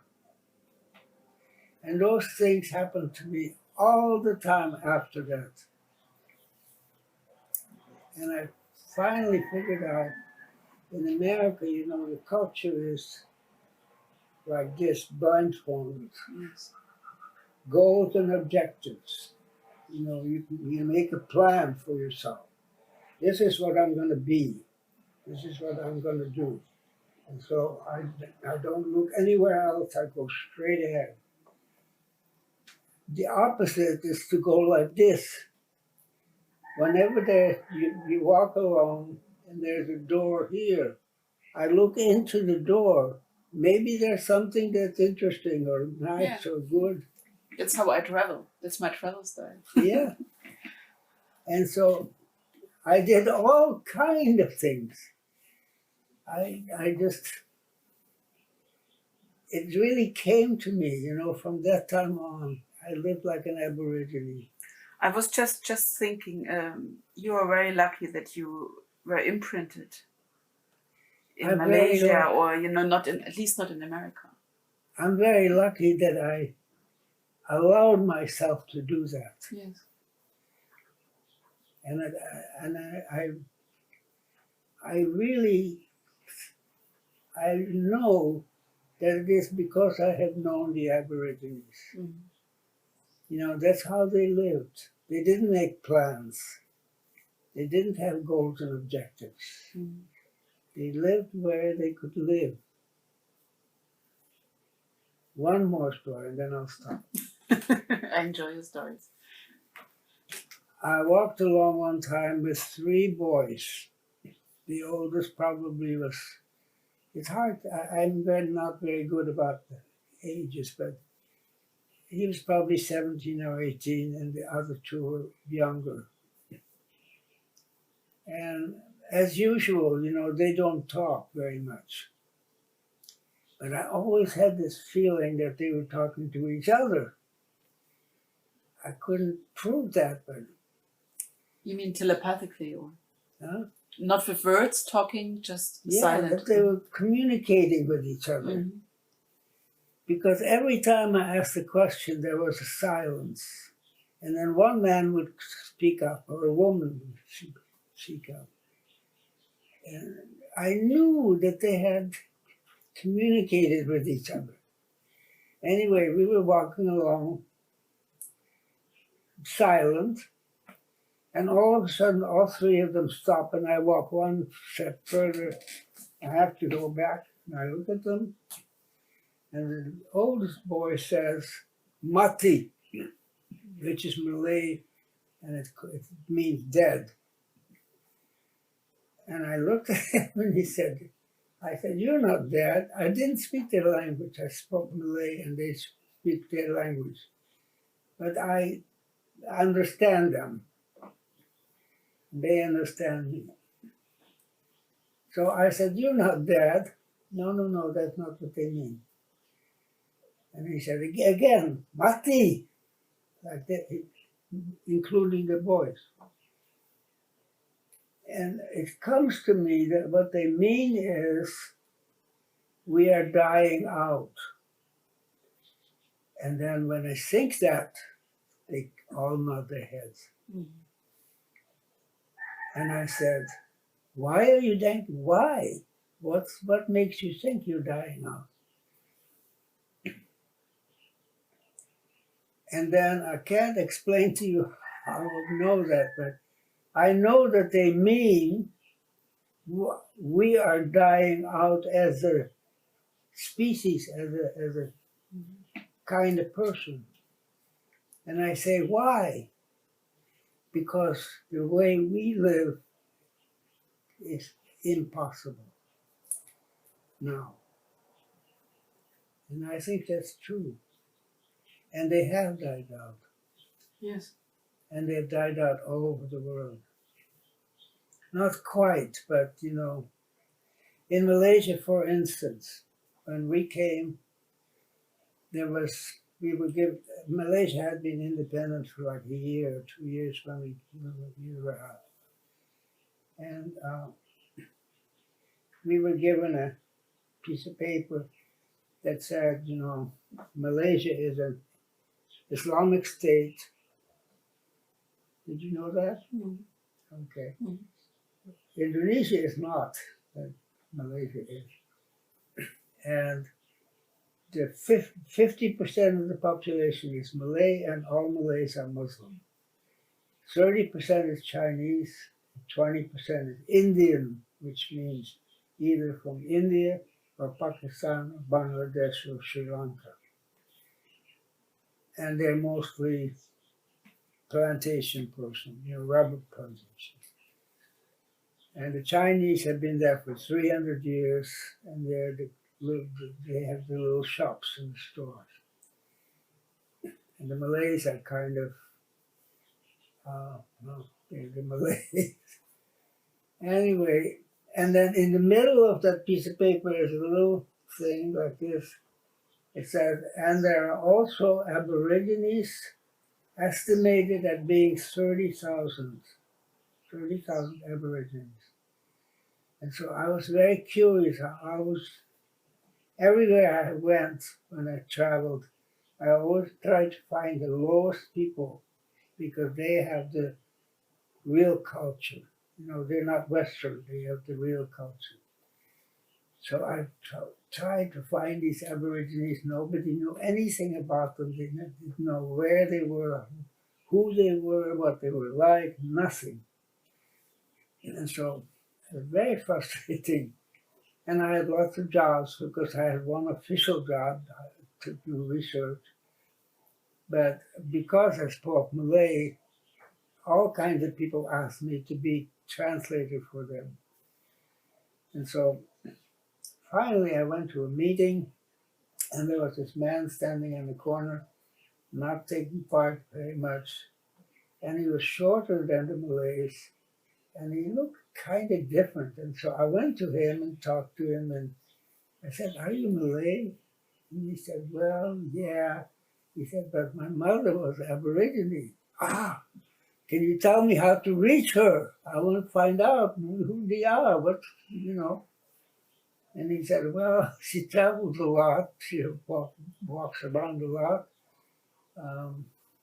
It's difficult to translate languages. But," he said, "I can tell you where she was 6 months ago, the last time I saw her. You go to the road that goes across the Malay Peninsula to kilometer 168, I think, or some kind of thing.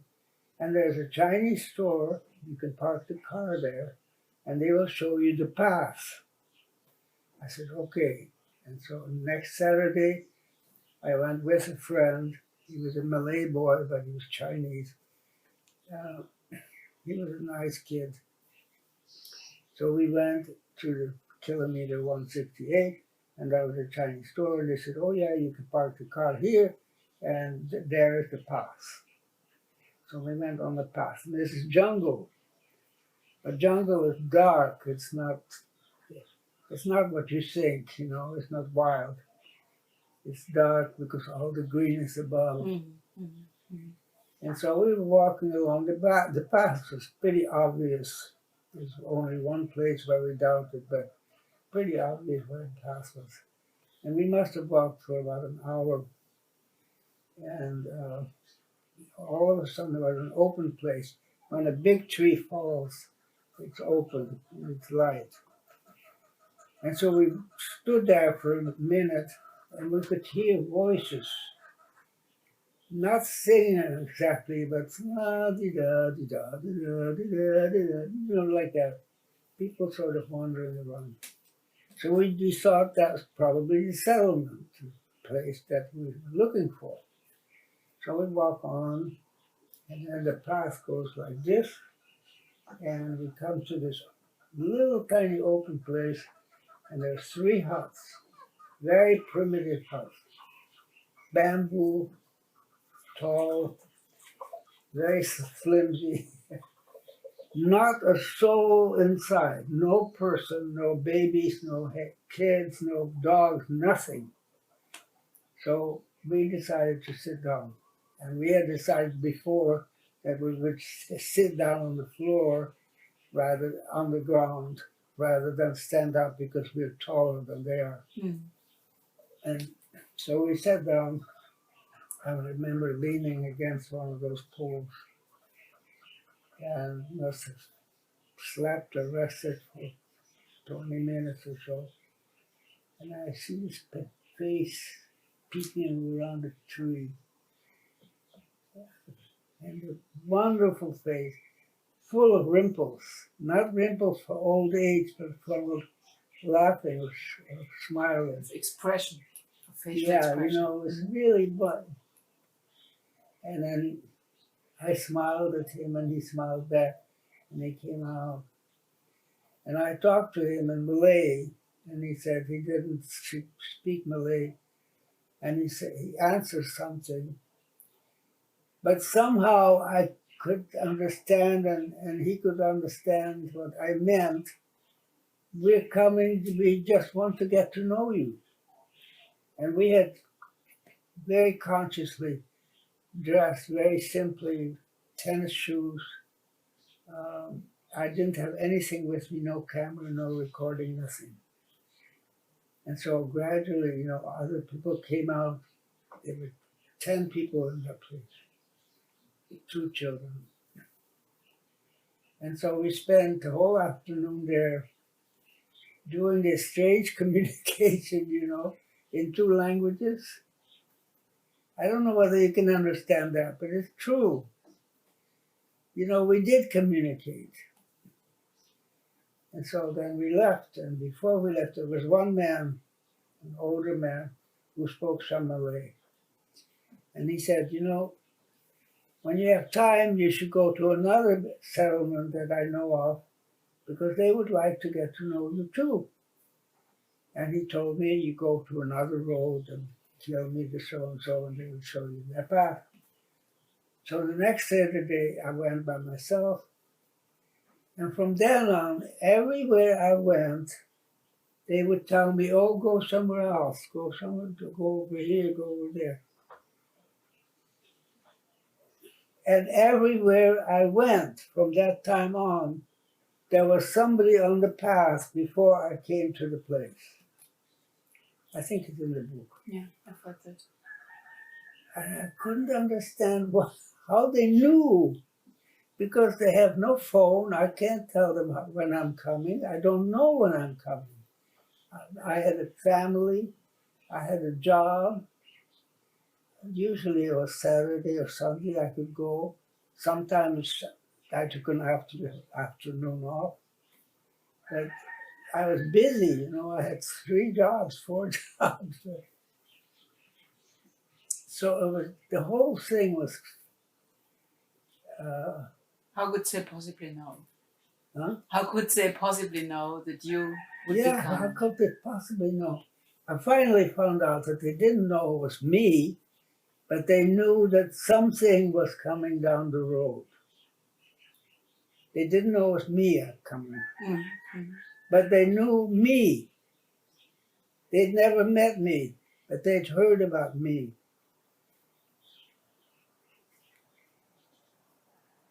There was a time when they called me Kagaj, I think.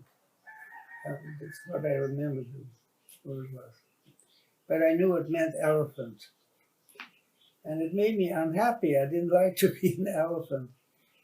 And I thought maybe because I'm so big, or maybe it's because I'm heavy, my footsteps is.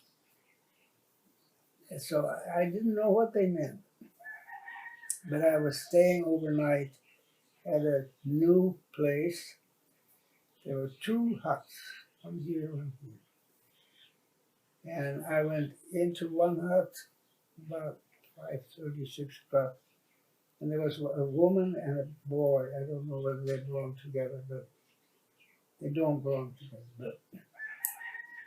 And we were sitting there waiting because we knew there was another person coming in. And as we were sitting there, all of a sudden these 2 just freeze. And then the boy comes to me and says, gosh, there's elephants. And I knew elephants in the wild. And you can't hear them.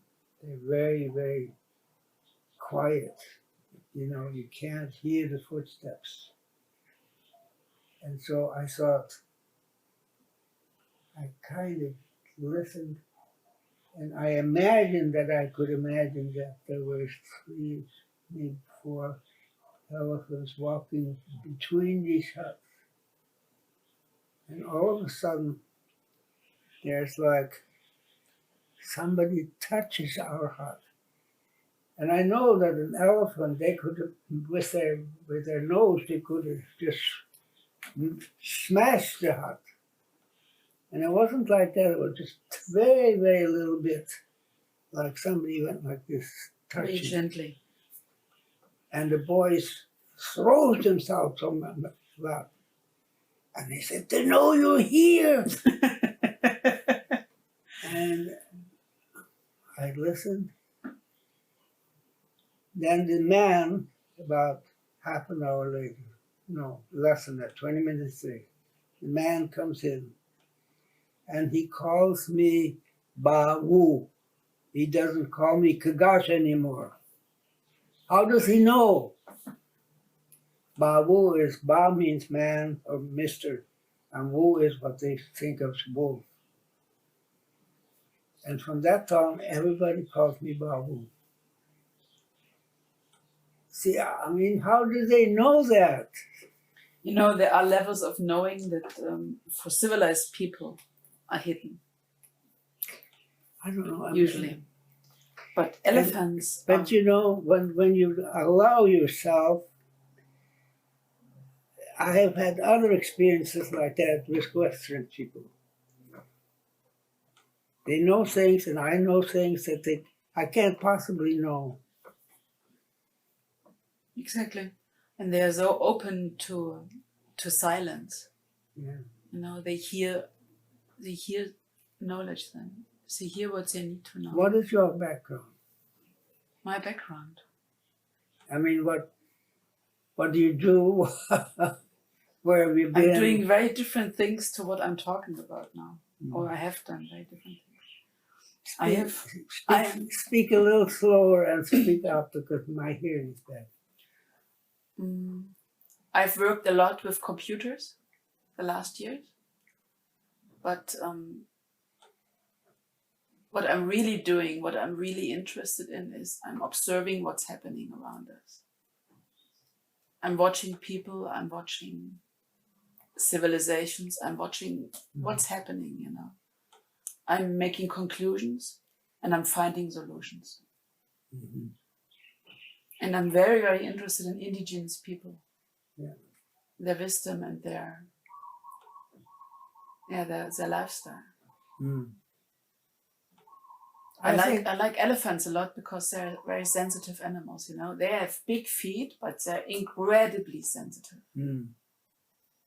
They feel every vibration. It's the smallest vibration.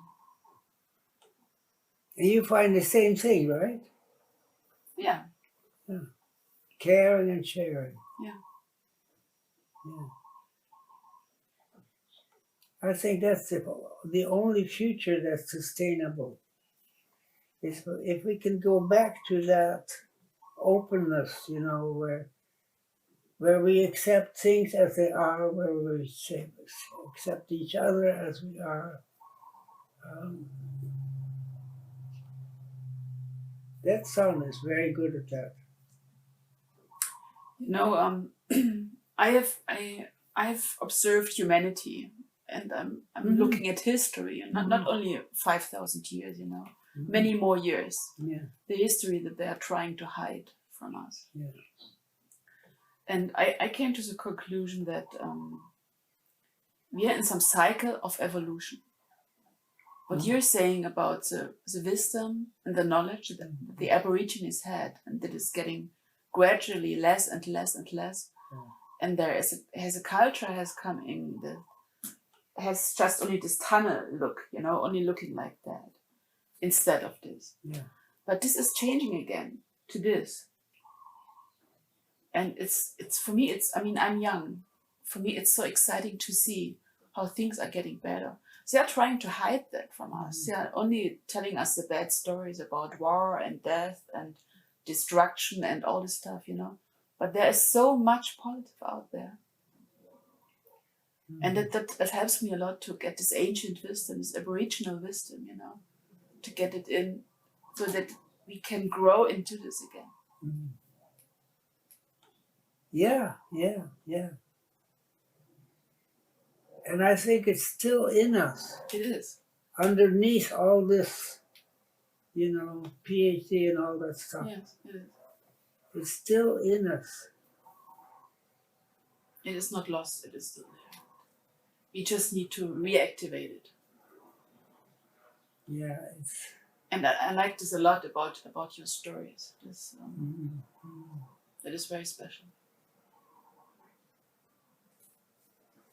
So, do you travel? Yes, Mm-hmm. yes.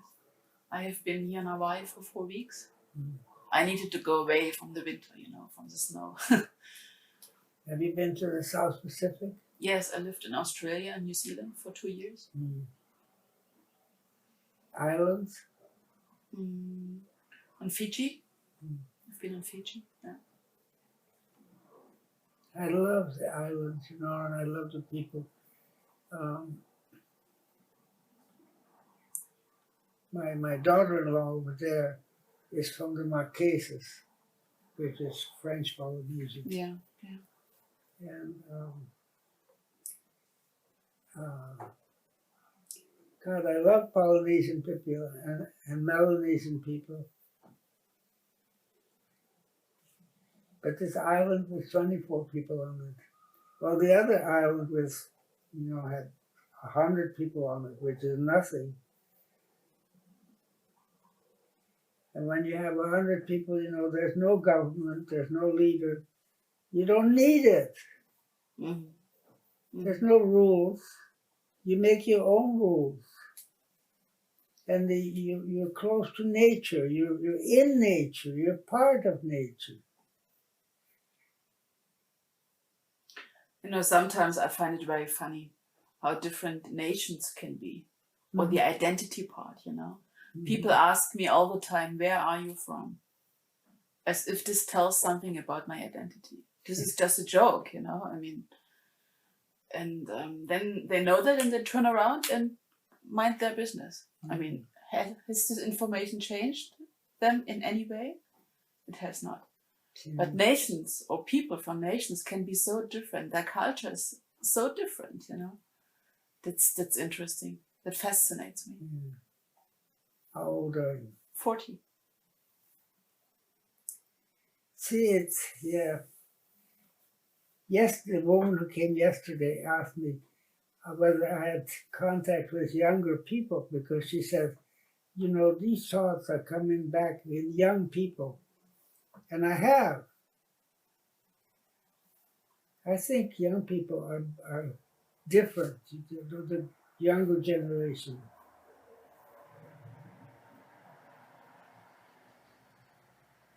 Yes.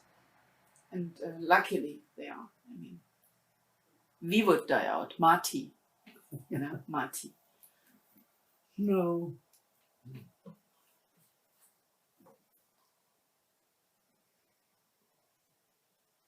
Yeah, the war was something else. World War II was under German occupation. That was really, it was such a shock to me because I grew up in a very peaceful world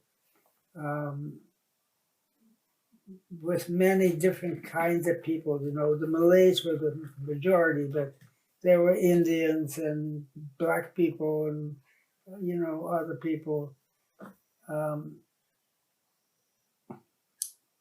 It was a wonderful way to grow up. Mm-hmm. Except my problem with my mother, but or my mother with me, I don't know. Were you the only child? They're from the Netherlands, but my mother was from a northern province, Groningen, back to the Vikings. But both my mother and my father were typical European intellectuals. Mm-hmm. My mother had bookcases full of magazines, expensive, and about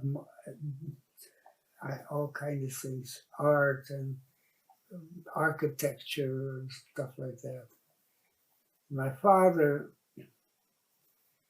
was Jewish, but not practicing Jewish, integrated, it's called in Holland, but I don't think he ever went to a synagogue, but of a Jewish family. But he had an interesting family, but his grandmother, I think, or great grandmother, was from the Pyrenees between France and Spain.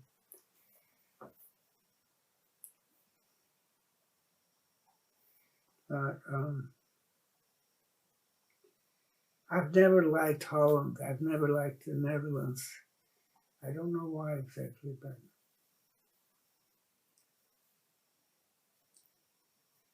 people are very pleased with themselves. But they're good people, you know, they're very social. I mean, you don't have to be worried about being poor in Holland. Nobody's poor. Mm.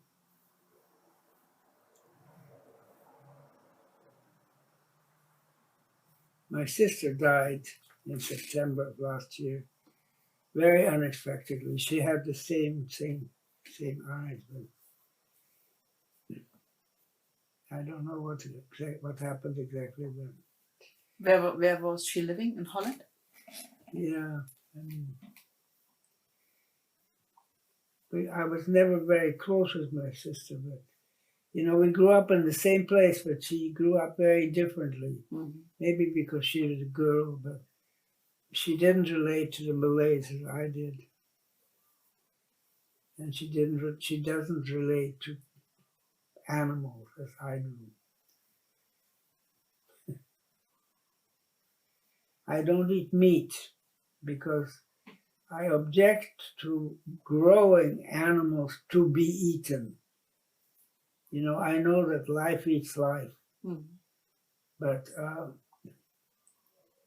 you know, occasionally Tom will kill a pig. We have wild pigs here and wild chickens, but I don't like chicken. But if they kill a wild pig and they slaughter it, I will eat that. And I eat fish if it is fresh caught in Alaska. I don't eat fish that is from the East Coast because that's a farm fish. And farm fish are pushed for antibiotics and all the chemicals and stuff like that. No, I'm trying to live like an Aborigine, which is impossible, of course, because I have to rely on money and on buying food. I used to, before I couldn't see, I ate mostly what grows around here. I know the leaves are edible, and I grow around and pick some leaves here and there, and we have lots of fruit.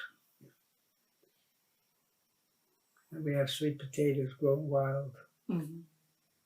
And I buy some fish. But now I can't walk very well, and so I have to go to shops and buy things. It bothers me. Yeah, I understand. I know what you mean. Wanting to live in a way that's is harder and harder to do so. Yeah. Mm-hmm. Yeah. That was the nice part of living in a community, you know. Yeah. When younger people cared for the older people in the group, like with the Aborigine, you said. Yeah, I like Hawaii. I think Hawaii is a very good place. When we first came in 1963, I tried to learn Hawaiian because I thought when I live here, you know, all the street names and everything, it's Hawaiian. The names of the towns are Hawaiian. I want to learn Hawaiian. I couldn't because Hawaii had been owned by the United States, but it wasn't a state until 1959. And during that time that they were, annexed.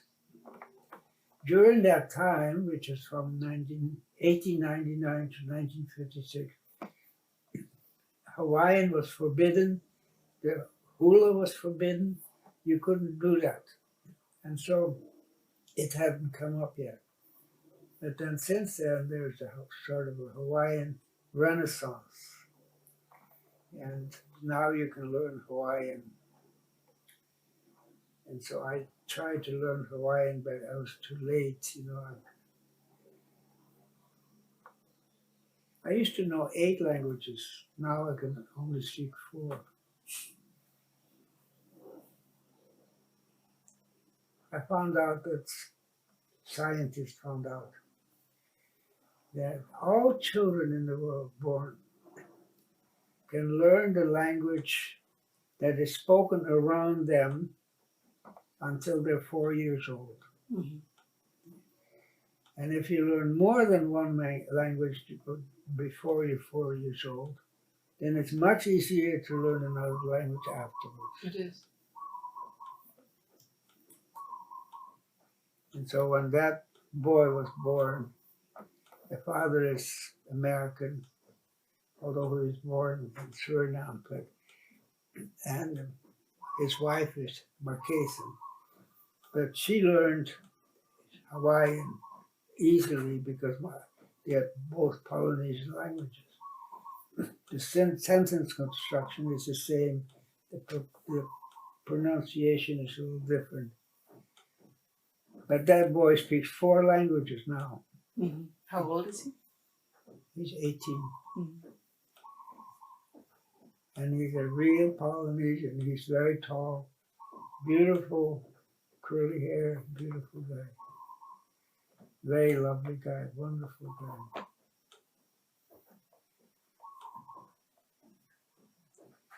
And everybody is so busy. They're driving around here and there and do this and do that. I used to do the same thing, but I can no longer drive, of course, so I sold my car. I had an old car, 15 years old. But I sold my car to pay the roof for the house that Scott built over there. Scott built his own house. See, he's built 5 houses now, but he had a house in Volcano that was absolutely gorgeous. I mean, beautiful. The work was beautiful. 4 bedrooms, 2 bathrooms, 3 bathrooms, 2 with jacuzzis, because his wife is very demanding. She wanted this, she wanted that. The living room is huge. The ceiling is all wood, you know, beautiful. And 3 acres of trees, just gorgeous. When it was finished, the county assessed it as $500,000, $495,000. And so that meant that the taxes would be very high. And so he protested and they changed it to $395,000. And then the crash came. Now it's worth $200,000. And nobody is interested in me even buying it.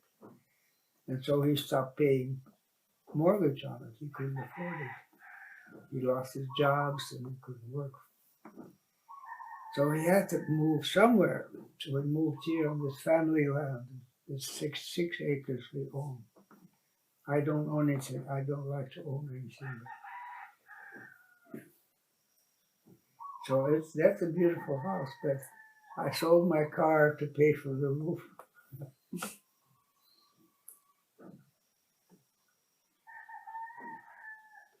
I think owning is the first thing that went wrong.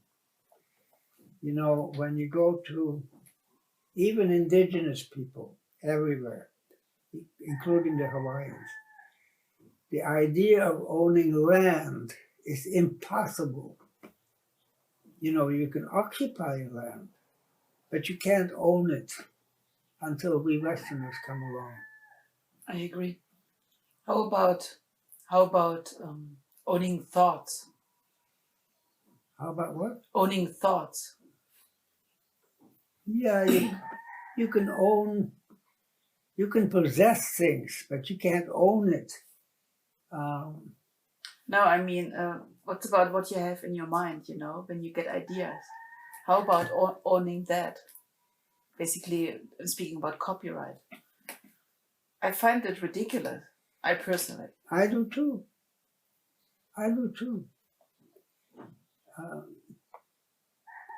I find it ridiculous, and that's why I never charge anything for my books. You know, if people say I want a book, I say I give it to them. No, I agree. I mean, I don't want to own land in Hawaii, and so I don't own this house. I'm paid for it, but I don't own it. But my ex-wife is really into owning. My ex.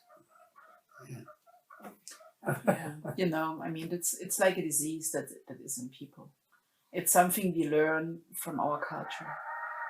That this is what gives us value. But you need to make your own experiences and live your life to understand that this is not the value, not the real value. Yeah. You know, when I knew these Aborigines, I found out that they didn't know they couldn't understand what owning meant, and so I tried to find out, you know, what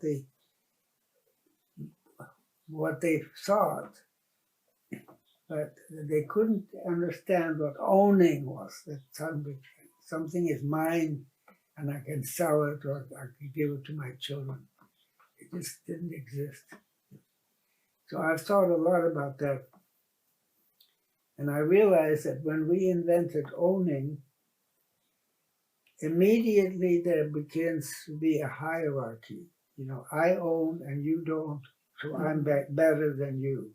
Mm-hmm. And then now we have hierarchies within hierarchies within hierarchies within hierarchies, and governments within governments within governments within governments. And it's a mess. It's a complete mess.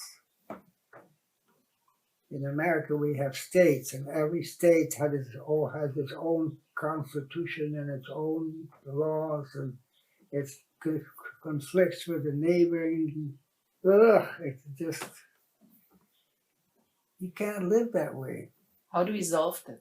How do we fix it? I don't know. I think learning is much more important than teaching. Teaching is really influencing people. You know, teaching is putting information in your head. It's not something you invent, you learn yourself, but it's what other people are thinking. I'm really against education. You know, in Malaysia, even now, but when we were there in the 1960s, but so it's like 30 years after I left Indonesia, we were in Malaysia. The same culture. You take people as they are, including children.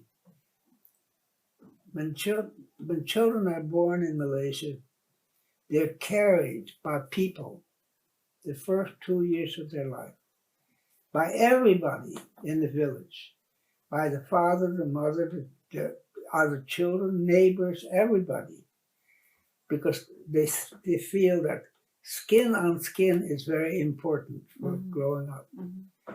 And when the child can walk and talk, he is a person. And so you accept what this person tells you. And that means that nobody in Malay culture, original Malay culture, things have changed, and have changed because of Saudi Arabia. But nobody can tell another person what to do. Mm-hmm. And you cannot tell a child what to do.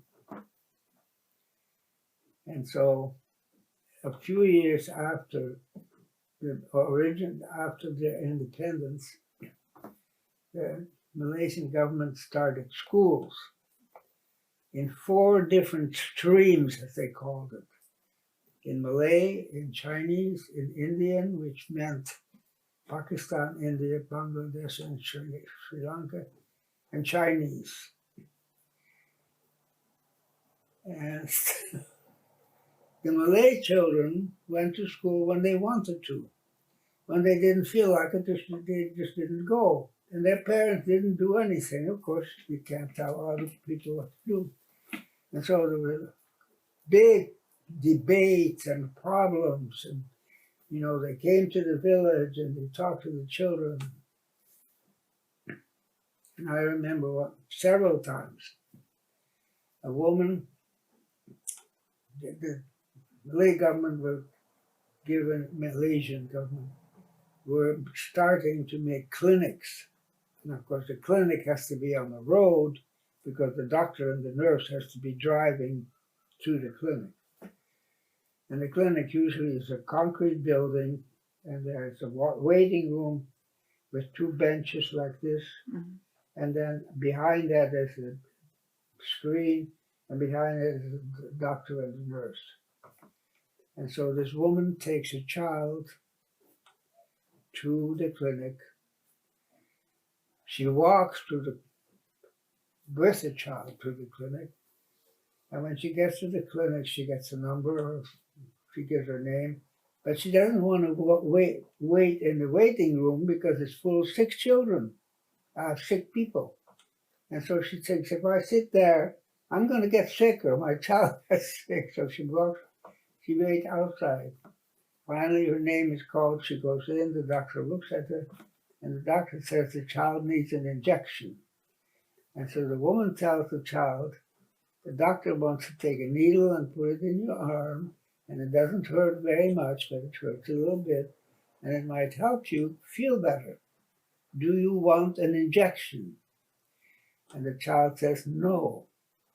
The woman takes the child's arm and walks out. No argument, no talk.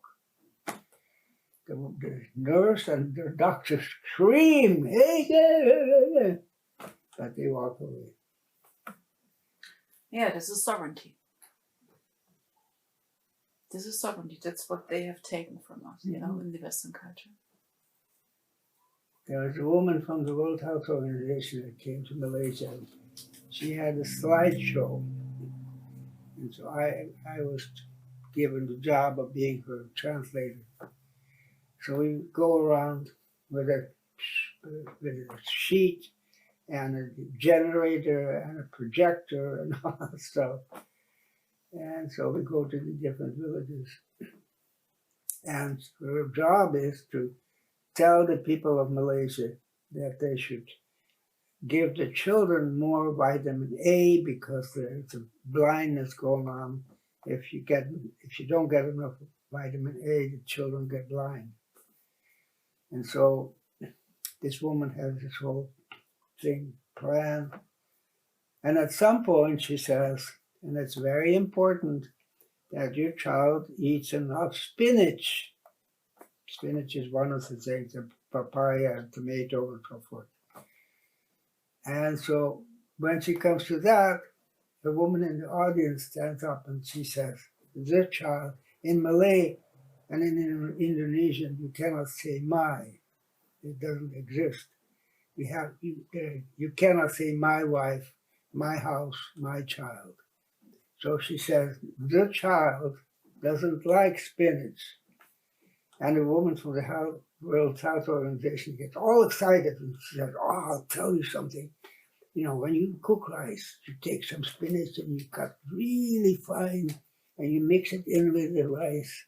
And when the rice is done, you can barely taste it. And the woman shakes her head and she said, the child doesn't like spinach. There's no argument. A year later, I come back to the same village. And the girl, who was 4 years old, she's now 5 years old, she comes to me and she said, how much spinach should I eat? I said, well, not very much, but now and then, take a spoonful or two spoons. She thinks about it and she says to her mother, the next time you have spinach, give me a spoonful. So the child makes the decision. Very healthy. Yeah, This is really that's very how it healthy. should be. Yeah. There was another village. I had this big project going on, and there were 3 villages that I visited every week. And so I really got to know these people. I was there, and every now and then somebody would say, I wish that bridge was back in the river back behind the village. Because there was some land over there, and she used to grow some things. Nobody said anything. In every Malay village, there is a Kapala kampong. Kapala means head, and kampong means village. So I thought, the head of a village is the leader of the village. And the leader can say, hey, man, let's get that bridge back. Because they built it before, they know how to do it. But he cannot tell anybody what to do. And I found out the Kapala kampong doesn't mean leader at all. What does it mean? It means the face of the village. Okay. Every now and then, in a district, if the villages meet, and this person represents this village. And so they choose him to be a nice looking, healthy, nice, good marriage, children. We are this kind of people. So I kept thinking, why doesn't somebody stand up and say, let's bridge? But I know what will happen. Somebody will start with a friend, 2 people. They will start doing something for this bridge. And then the other people will come and do it. But nobody can tell another person what to do. In another village, I visited many times. One time I was there at noon, and everybody's under this big tree, kind of half asleep. Children lying around there. And I look around and I see this man behind a tree running to the next tree. Hiding, running to the next tree. I said, who's that? Oh, he's a thief. Thief? Yeah, he likes to steal things. What does he do with them? Well, there's nothing he can do with them. He just leaves them. Sometimes he brings them back. But the idea of doing anything about it never occurs to anybody. But they have a word for that. For thief. I mean, he's a thief, I go to another village on the east coast of the Malay Peninsula. And as soon as I get out of the car, here's this old lady who comes dribbling up. And she lifts up her skirts and she pisses on the floor. And then she comes to me and she holds out my hand, ha ha ha ha ha, laughing. I know she's crazy. Nobody notices, nobody says anything, so I don't know either. Until a young man comes up, a boy actually, and he says, come on, Grandma, I found some water. And she goes with him. Nobody at that time, there were no Malays in the 2 mental hospitals they had. 50% of the population. Nobody, there is no Malay in that either of those hospitals. That's in the book, I think. Mm.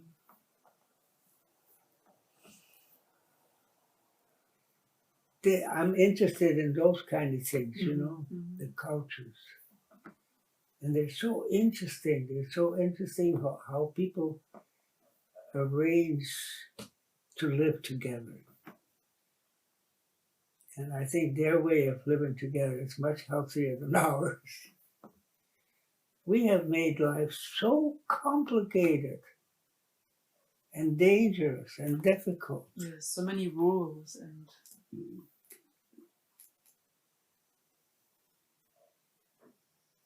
Like the laws we have here. When I moved into this little house 12 years ago, I wanted to have solar panels. And so I called the electric company and I said, I want electric, but I also want to have solar panels that feed back into the net. And they said, oh, we don't like that. If you do that, we'll pay you half, but you pay for us for the same kilowatts. Mm-hmm.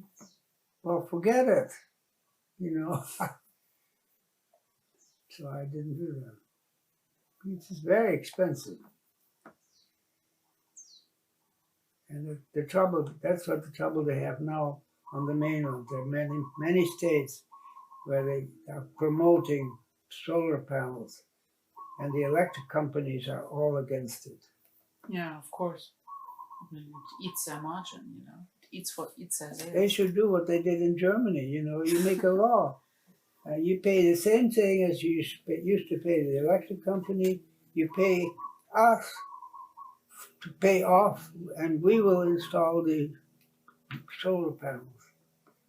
And in a few years, they have so much electric in Germany, they export it to other countries. But we have such a messed up government in this country. Oh, horrible.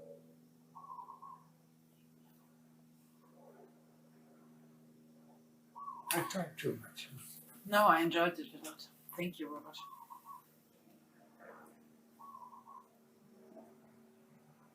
So how did you meet Clinton Kellam? I don't know. It just happened. It just happened. Mm. I mean, Wow. he teaches a lot about new cultures, and new sustainable behavior and how we change. I've always been very trusting, I don't fear anything. I remember we had a driver, a chauffeur, who was sort of my second father. His name is Udin.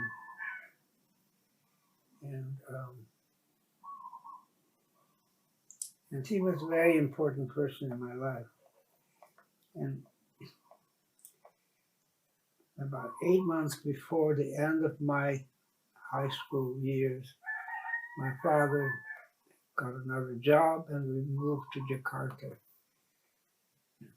And I had to work very, very hard for that exam, so I don't know very much about Jakarta and the school I went to. But when we left Medan, where we lived, I now remember driving there with Udin, and my parents were sitting in the back. My mother had a hat on. My father was all dressed up, and we were all dressed up, my sister and I. And we were sitting in these seats that come out from the front. Mm-hmm, mm-hmm. And Udin was driving. And so we drove onto the pier, and the boat was there. And my father went to get some bearers or people to get the baggage on the boat. And so we were standing, my mother and my sister and I were standing beside the car. And my mother said, "You better say goodbye to Udin, you won't see him anymore." Udin wasn't going to go with us. And all of a sudden I got tears in my eye, and I looked down. I couldn't look at him. And then I looked at him and I saw that he also was moved. So I stuck out my hand. And instead of shaking my hand, he took my hand in both of his hands, and I just burst out. And I cannot remember anything after that moment. I cannot remember getting on the boat. I cannot remember arriving in Jakarta. I cannot remember how we got to this house. Nothing, absolutely gone. And after the war, and so that was in 1938, 1938. And in 1945, 46, no, it was later, it was like in 1960 something. I went to Holland to visit my parents. It was every 2 years I would go to Holland to visit my parents. And my father said, you know, there's a strange disease that's coming up. And there are clinics all over Holland. 25 years after the war, people are beginning to remember things from the war, and they're breaking down. And so there are clinics. I think maybe you should go to one of those clinics. And I said, oh, no, I can't. I have a job and I have to go back to America. And so I didn't go. And a year later, on July 4th, we were living in Lanikai in Honolulu. I don't know whether you know. Mm-hmm. It's on the other side of the island. Lanikai is a very fancy neighborhood with the most beautiful beach in the world and a reef. And we had a house, big two-story house. And it was July 4th, which is Independence Day in the United States. And that was there are these, the Navy and the Air Force have these teams of fighter planes that do these acrobatic. Yeah, I know. Yeah, I don't know Air what. shows. Yeah, but they do it on the Honolulu side, but then they came on our side to return, Mm-hmm. And so the family was all on the beach to watch this, and I was at home on the backyard. We have a small backyard. And one plane came over. I swear it was less than 1,000 feet above my head. And for some reason, this enormous noise broke something in me. I don't know how to call that, but I screamed and rolled on the ground and everything. All the memories from the war came back at the same time. I was caught by the Gestapo one time. Anyway, so I was just crazy. I really, really broken down. So finally, I got back fairly normal. I took a shower, went to bed. The next day, I went to a psychiatrist that I knew. He was very famous. And I told him this story, and I said, I need some help. And he told me he can't do anything about it because he doesn't know. But he said, there is a man who gives workshops in primal scream. I don't know. He was an anthropologist. He's still here, but obviously lives on Maui. So I went to him, and he had a big gymnasium, I think it was, with leather on the walls and leather on the floor, no furniture, and leather pillows.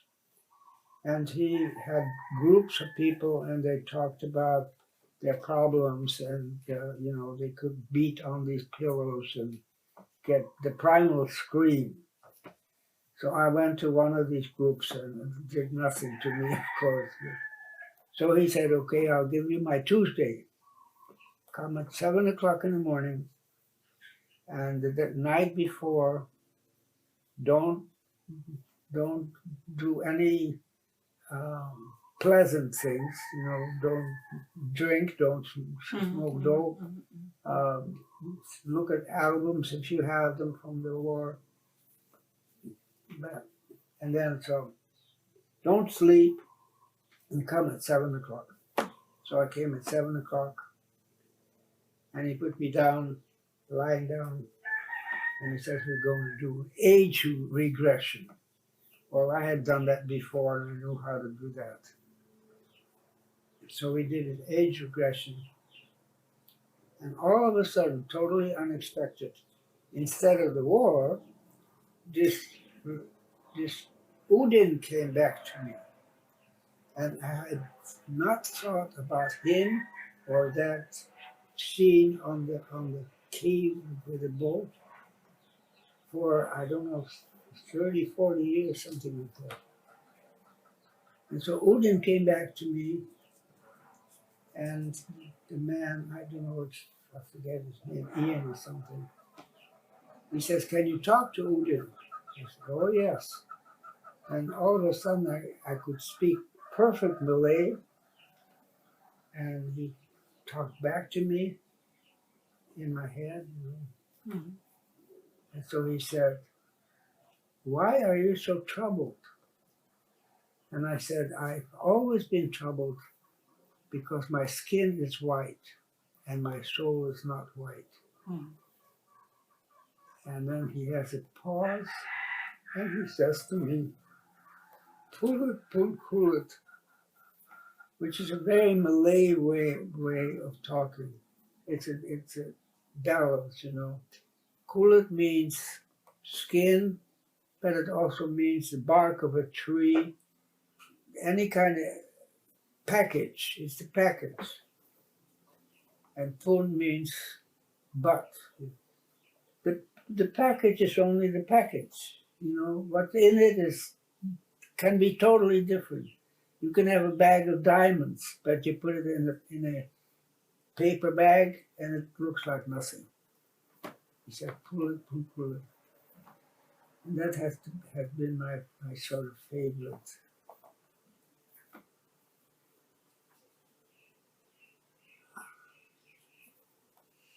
Yeah, an Indian elder once said to me, "You don't judge a book by its cover." No.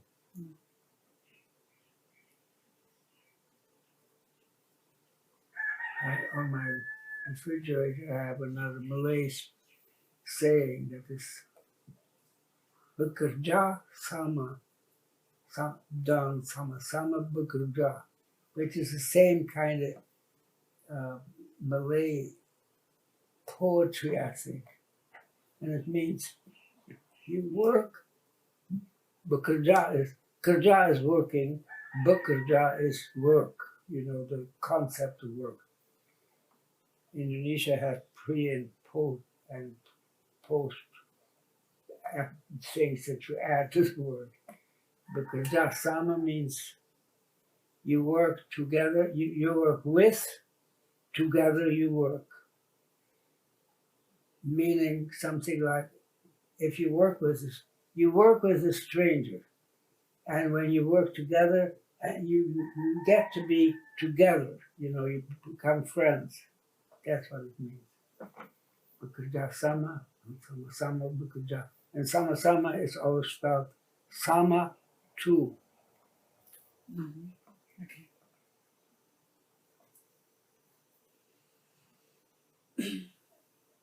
I love languages Yeah. because they're like an opening to a culture, to how people think, how people's reality.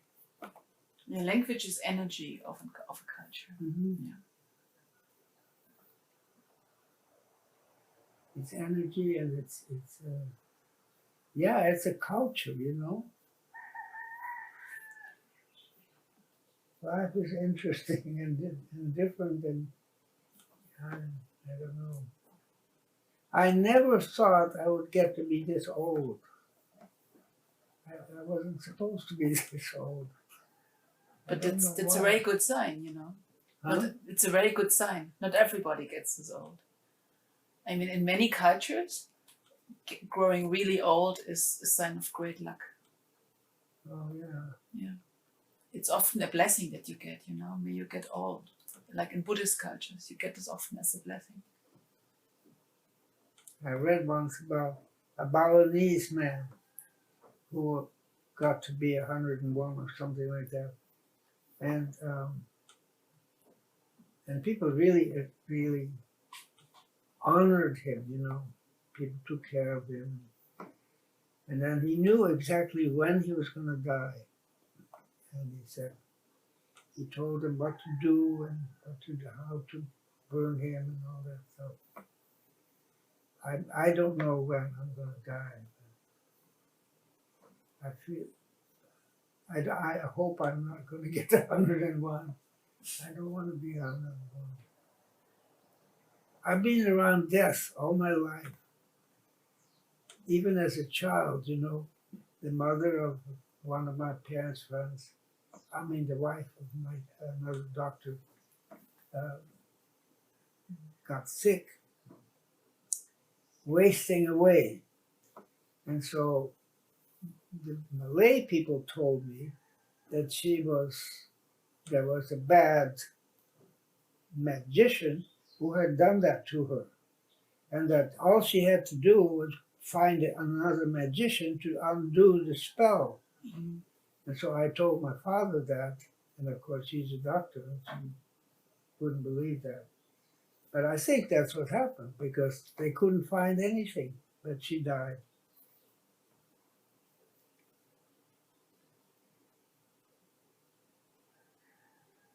I was asked to teach the Peace Corps. You know what the Peace Corps is? Yeah? Peace Corps. Peace Corps, yeah. During the time of one of the presidents, 1970, I think. The Peace Corps was the idea that we Americans have so much to give to the developing world. And so we would send young people out to some village, and they teach them or help them agriculture, Western culture, whatever. And so the training was on this island. And so they asked me to be one of the trainers of the Peace Corps, young people. And so I told them that if you get sick in the Peace Corps, sick in a tropical country, go to a local doctor because they know what diseases there are. But the Peace Corps has a law that they have to go to an American doctor. And American doctors don't know anything about tropical diseases and what to do about it. Mhm. But I was fired for that.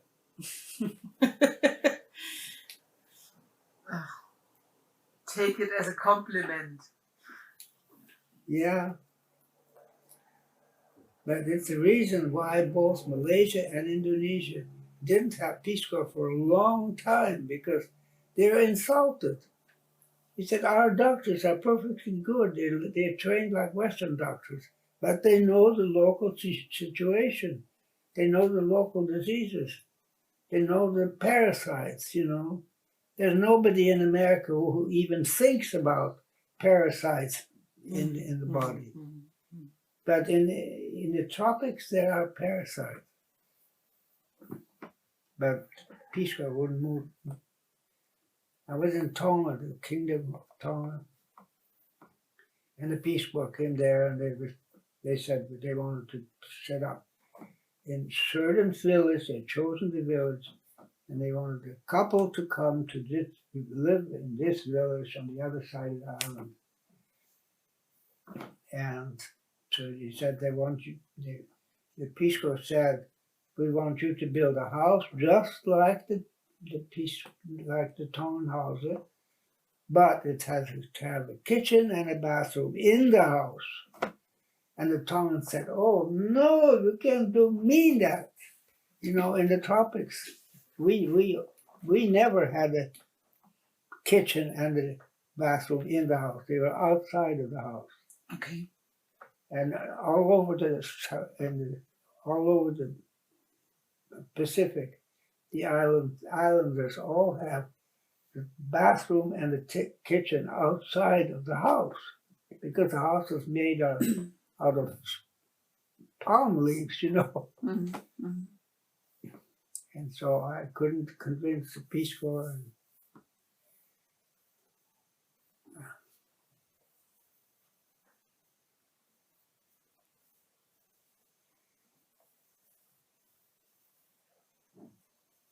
Yeah, the idea of having the bathroom and the kitchen next to each other inside the house is appalling to a lot of people.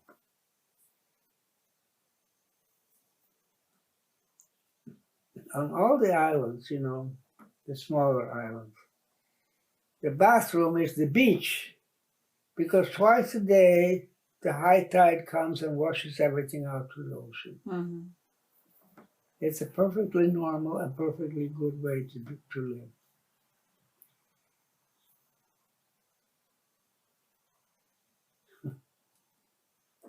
It's an interesting world, and we're busy destroying it. It's really hurting We're it. busy recreating it. I think we understood. Many understood the message. I mean, there are of course some others, you know, who are interested.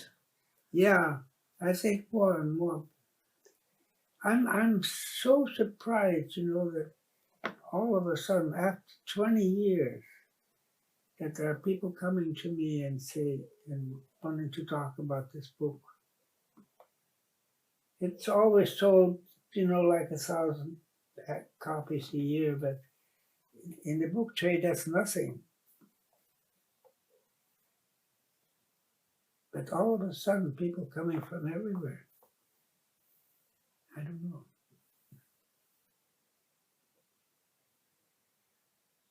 Which book did you read? I read only articles because I never heard about you, not before Clinton. Clinton said or talked about you. But I read this the original wisdom. You have like some free articles, free stories. I read some of them. Well, that's the second edition. Yeah. No, it's not the second edition. Yeah, and I know It's the what you same as the first book, but Yeah. it's edited. But the first one is out of print, right? You don't have any. The first one is called What It Is to Be Human. Yes.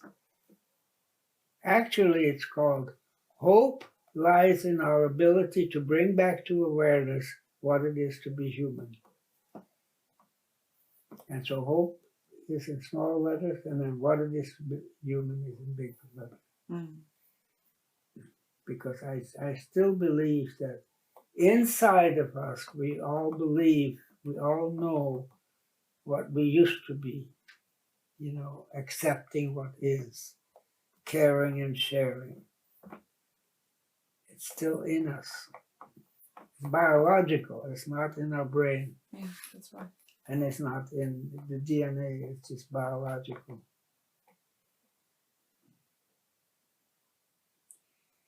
And I read now, I hear, I'm listening to these audiobooks, and a lot of them talk about the brain. There's been a lot of research in the brain, and these four lobes are where they think. We're thinking. I don't believe that. I think this is what makes us different from the apes. The apes have a forehead like that, and we have added this part to the brain.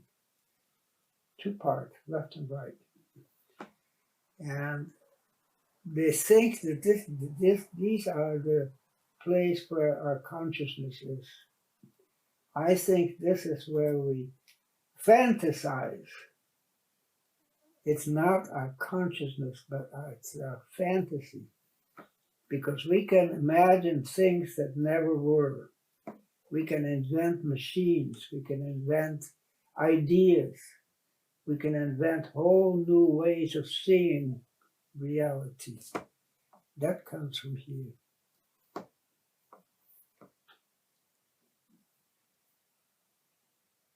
But it's hard to believe that one species of millions can destroy the ecology of a planet. So I think